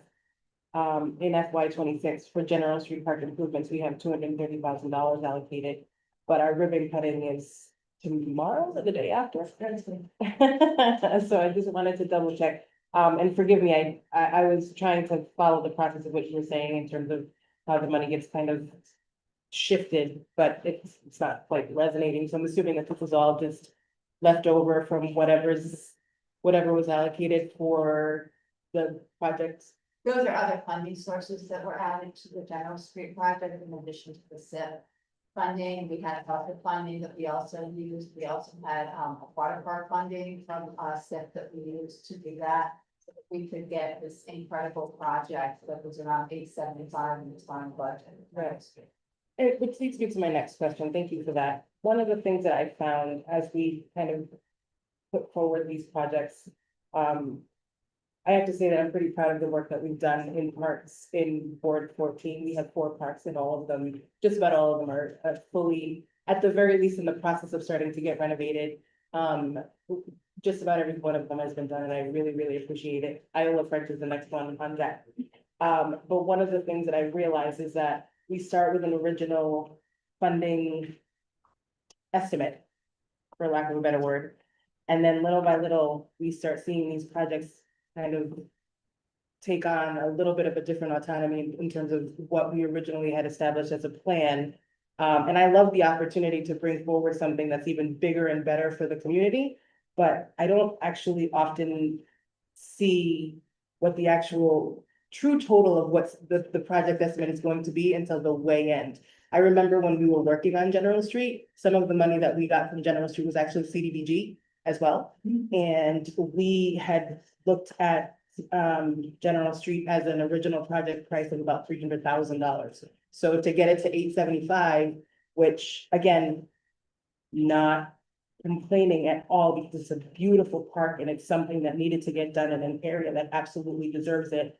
We're talking replacing metal slides that were 30 years old and finally getting it done over there. I'm really, really proud of the project, but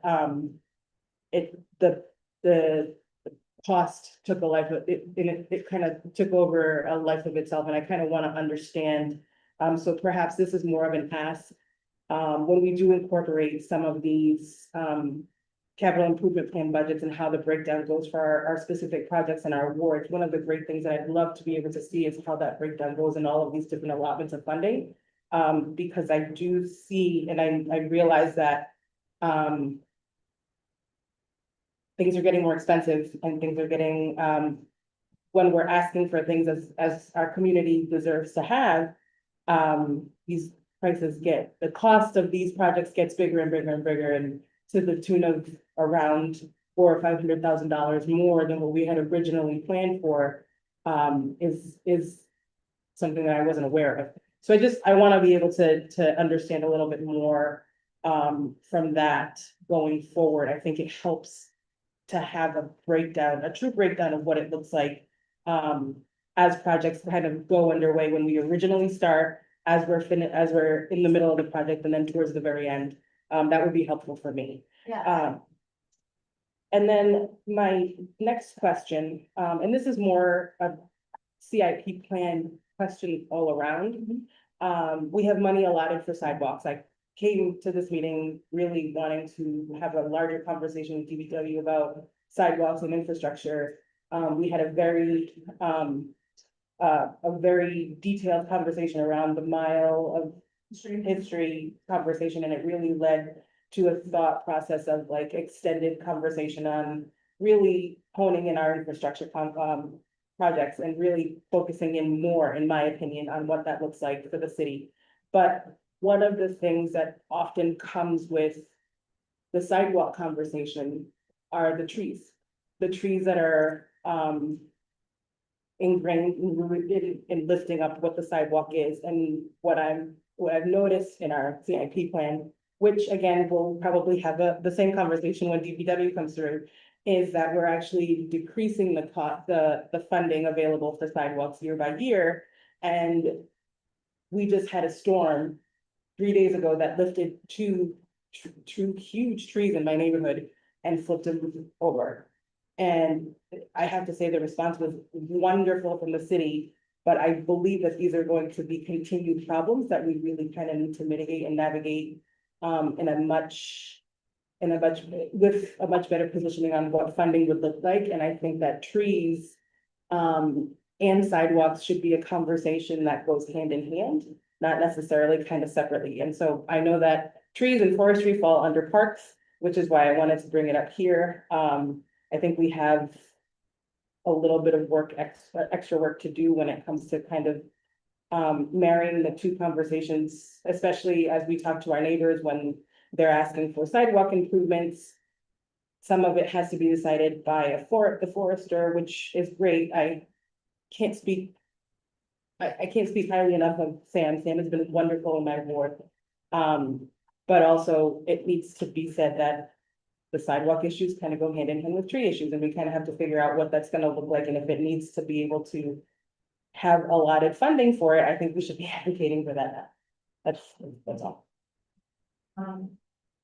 Yes. So I do understand, so the General Street project was $650, again, we probably saved about $300,000 on that project, so it's close to $1 million project, but based on all the work that we did.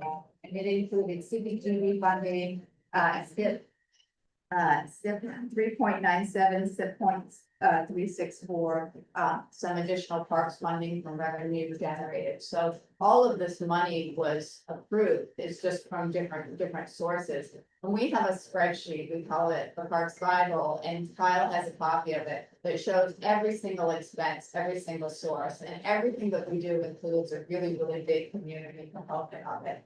And so the community doesn't necessarily need to know that the budget is this. We just try to deliver on what it is, and our job is to find a way to make that happen for them. If we were to have just stuck to this 300,000 at General Street, we wouldn't have even been able to reach the wall.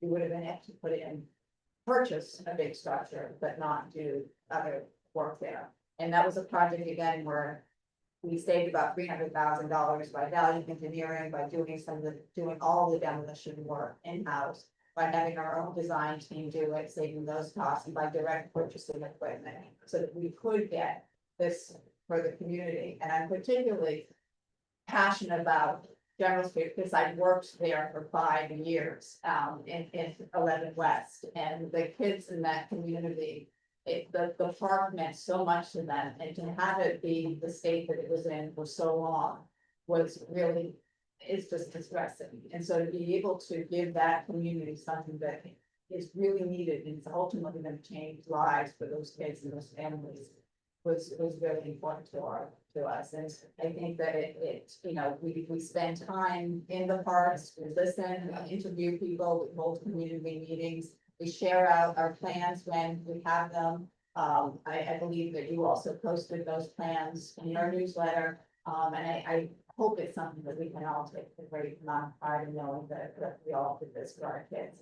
But it is about taking this money and leveraging it and amplifying it and getting as much out of it as we can, and grading funding where we can to really make sure that we're making the spaces in front of it. I don't disagree with anything you said. I just think it's wonderful. I'd like to better understanding of how actually it's done. Because one of the things I like to be able to do is see if we can find a way to also continue collaborating. If we happen to have extra of our own NIF, and seeing what we can do to be able to offset some of that, because I know that how many parks do you guys? 100, exactly. So I just, for me, it's more about understanding exactly how it gets done. I know that the start of the project is always going to be very different from the final. So for me, I just like a more formal understanding of what that looks like. And I think it would be really helpful too, that, you know, to also sit down, file and through a spreadsheet on that building for the, you know, council funding, so to speak, into these projects. Thank you. We're going to get her hands on Kyle's flag and distribute it so that we can all have a better understanding of how you rate those, if you understand what you're asking for, which is a little different. Yeah. If I may, Madam Chair, Yes. one thing I would like to caution the committee, and any folks who are reviewing this plan subsequent to this meeting, is to not assume that because there is a large allocation in 26 and dwindling allocations in 27, that there is an intent to stop doing that work, or that work isn't a priority. I was somewhat aggressive in my request and insistent that the bond dollars be spent in fiscal year 2026. And so a lot of that increase you'll see in 26 and decline into 27 is us using up these old bond dollars so that we can get kind of caught up and on a good spending trajectory. And it's not because there's a desire to fund less sidewalks in future years. It's a desire to spend the old money as quick as we can and continue to spend the existing money in a reasonable time frame so that we're not in this position in 5 years. And we are going to have a very robust discussion. Exactly. As you know, which is one reason that they don't do tonight. I have, if no one else has any questions, I just have several. I wanted to thank you again for Adrian Hall. That happened. Really, that is works. I just am looking at those two, so we have the money allocated for the public space. I just want to make sure I don't have what we approved in February, but I just wanted to make sure the 26 allocation, the 27 allocation are consistent with what we decided on in February. I'm assuming it is. What I don't remember is the separate allocation for the skate park. And I know we're approving that. Is that an allocation that was in the CFP before? Thank you. Yes, so the skate park was previously lumped in with the Adrian Hallway public space improvements. And so I did feel that because it was specifically earmarked to the skate park, it would be best to be transparent and separate that line out specific from the rest of the. So there was no change to that allocation. It was just a clarification of what was originally approved. I thank you. That was why I looked unfamiliar. Thank you very much. The second thing I just wanted to mention, because our counselor, fellow counselor, Justin Rice is not here, or for. And I see that we have several water parks, Davy Locust Water, Lopez Water Park, and James Ahern Park. Water Park, I know that Councilor Royce has been incredibly diligent and persistent in wanting a water park in his ward and ward. So I'm just wondering, I've been told that we're not doing those anymore, but I see that there are 2 water parks on this list, so I'm wondering how we can have this water park yet. Yeah, so when this was originally allocated, we did not have a specific allocation for which water parks this would be. We had requested and was set a certain amount for water parks in general to do. So at that time, we've had the plan to do, we've been working with Councilman Graves to do a water park at Father Lennon Park, and also to do a water park, a new water park at Father Lennon, and also one at Obadiah, which is used greatly by the Venice Community Center. So the one at Obadiah has been completed, and the one at Father Lennon is under contract and may have actually started this week, if not next week.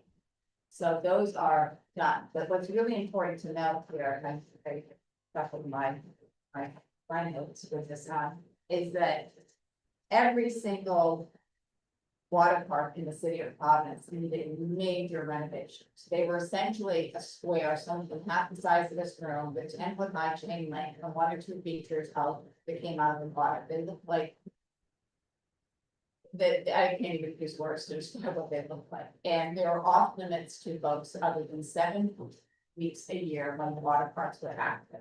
And so what we have done is that every water park in the city is virtually new, save New Concord, or will soon be.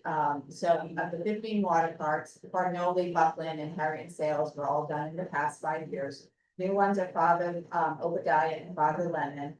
That is under contract, under final design, and will be out to bid soon on Cabral and Billy Taylor.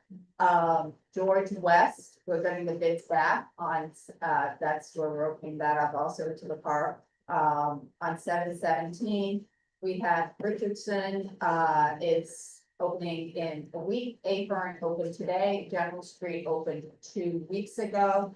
And under contract and soon to be, once the construction, once the summer's over, because we want to get used to it, is Miguel Luna will be completely redone.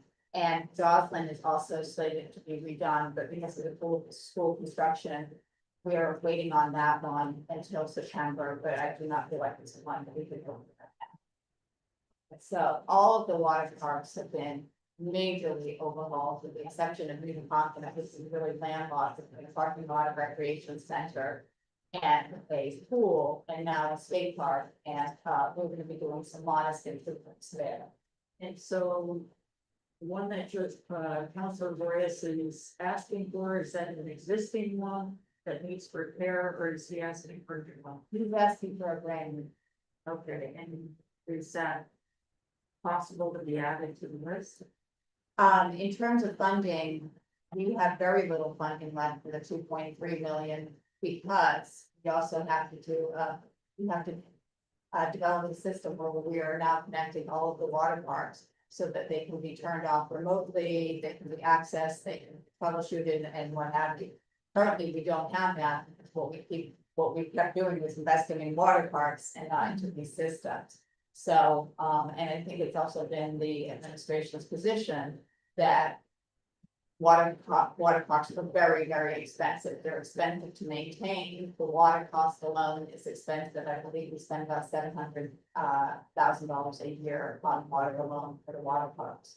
So what we are doing and what we did propose with Councilor Arias is to do a very, very low flow sort of misting park. So that kids can cool off, but also will be, cost effective. I think that's very similar to the one at Obadiah is that. So the discussion has happened.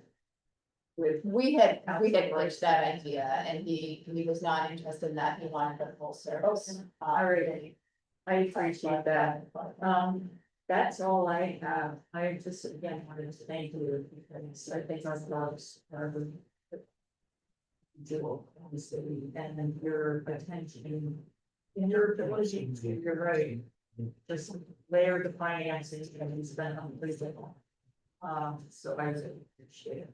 I can guarantee you every single penny that comes into the park is and really thought out and we figured out, what we can do to get the maximum impact with all the like what is happening. And we're incredibly grateful for your support.